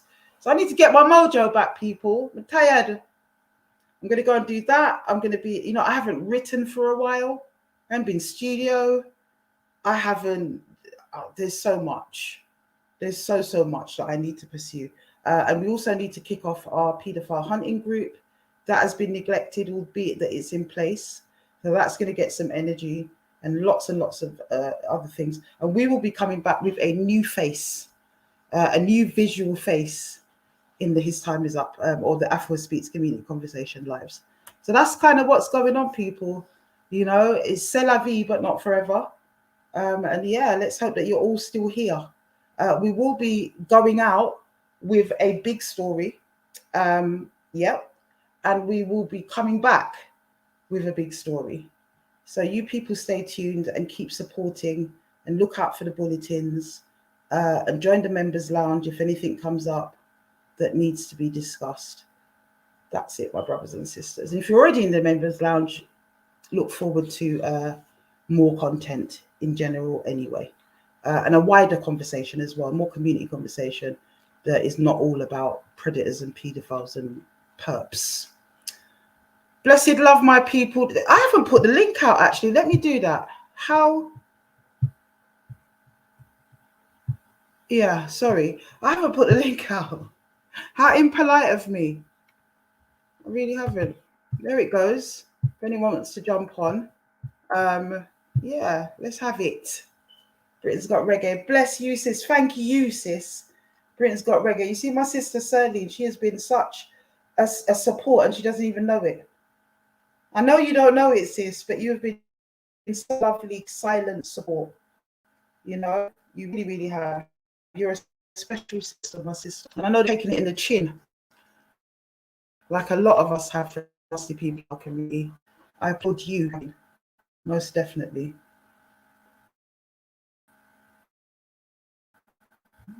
Well, listen, look, the joke sweet. Oh God, I don't even know what people are going on with in the comments tonight. Listen, the joke sweet. She one hit wonder and she vex. Yeah. If you're talking about Katie, I think you are. You're right. What does George Ed say? Afua, you have receipts more than Asda. You know what? We've always got receipts, but we don't always show them. We don't always have to show them. But every so often, especially with people like this Katie person that love to run up her mouth and go on like she's holier than thou, and that she, the virtue signaling, and going on as if she is the moral compass for mankind. And then you look at their dirty underneath, and this is usually what happens. How dare you make comments like that? And those comments, actually, that Tika comment is the one that is a particular problem. It really, really is. You understand me? The rest of it, it could be just man and woman's story. Which Jamaican? Put up a one in the chat if you're a Jamaican or you've been to Jamaica and you've seen long time ago, very long time ago, there used to be a show that came on Jamaican TV, and it was a kind of magazine type topical sort of talk show thing where they used to discuss relationships, and the name of the show was Man and Woman's Story, only in Jamaica. It always sticks with me, Man and Woman's Story, but it speaks volumes, that, because man and woman's story, I mean, it's complicated. It can involve a lot of things. Some of it could be seen as that with Katie and Andy, but the rest of it, this woman is extremely jaded, extremely controlling and narcissistic, extremely dangerous. That's what I would say. And I would not trust most of what comes out of her mouth. I mean, the levels, the dissertations, the thesis of the facts that she says she's coming with, and all she's got is the emancipation report, parole report, which is a matter of public knowledge, a matter of public access. You can all go and see it. So what? He went jail. Yeah, he held up his baby mother. We know that. Not good. We discussed that last week. But why do you feel that it's your life goal to ensure that everybody has to know about it? And now you've gone a step further, because he has kind of last week edged out a little bit in terms of exposing you, that now it is that you want to create this list and try to get him sent back to jail. You're evil. That's what you are. And I've had a lot of intel on you. That's what I'm saying. Keep pushing and keep running up your mouth. It will just get worse in terms of exposure. That's how I'm dealing with you. I'm not showing him my hand all at once, Katie, but carry on, because what you need to do is pipe the ras down and shut up. There's a lot of intel, as I said last week and this week. Carry on. Brothers and sisters, I hope you have a fantastic weekend. Make of it what you will. I will see you guys next week for what will potentially be, there may be one after that, but I'm thinking that next week will be the last live for this season. And yeah, it's going to be an interesting one. I will see you guys next week. Blessed love. Keep safe. Keep beautiful. I won't say enjoy the bank holiday weekend for those of you that are still in the 9 to 5. Enjoy it. But other than that, back to my Instagram post of the Celtic fans really giving it to him. You can shove your coronation up your beep. I loved it. I've been singing it since I heard it. It's just, one of them ones that go on a loop in your head. Love it. But blessed love, people. Blessed love, blessed love. And Charlie will want back with Jules. That's what it is right now. Yeah, we want it back. This ain't 1956 like when it was your mother. Right now, you better do the right thing, brother. Otherwise, I don't think you're going to last. Blessed love, people. Love you.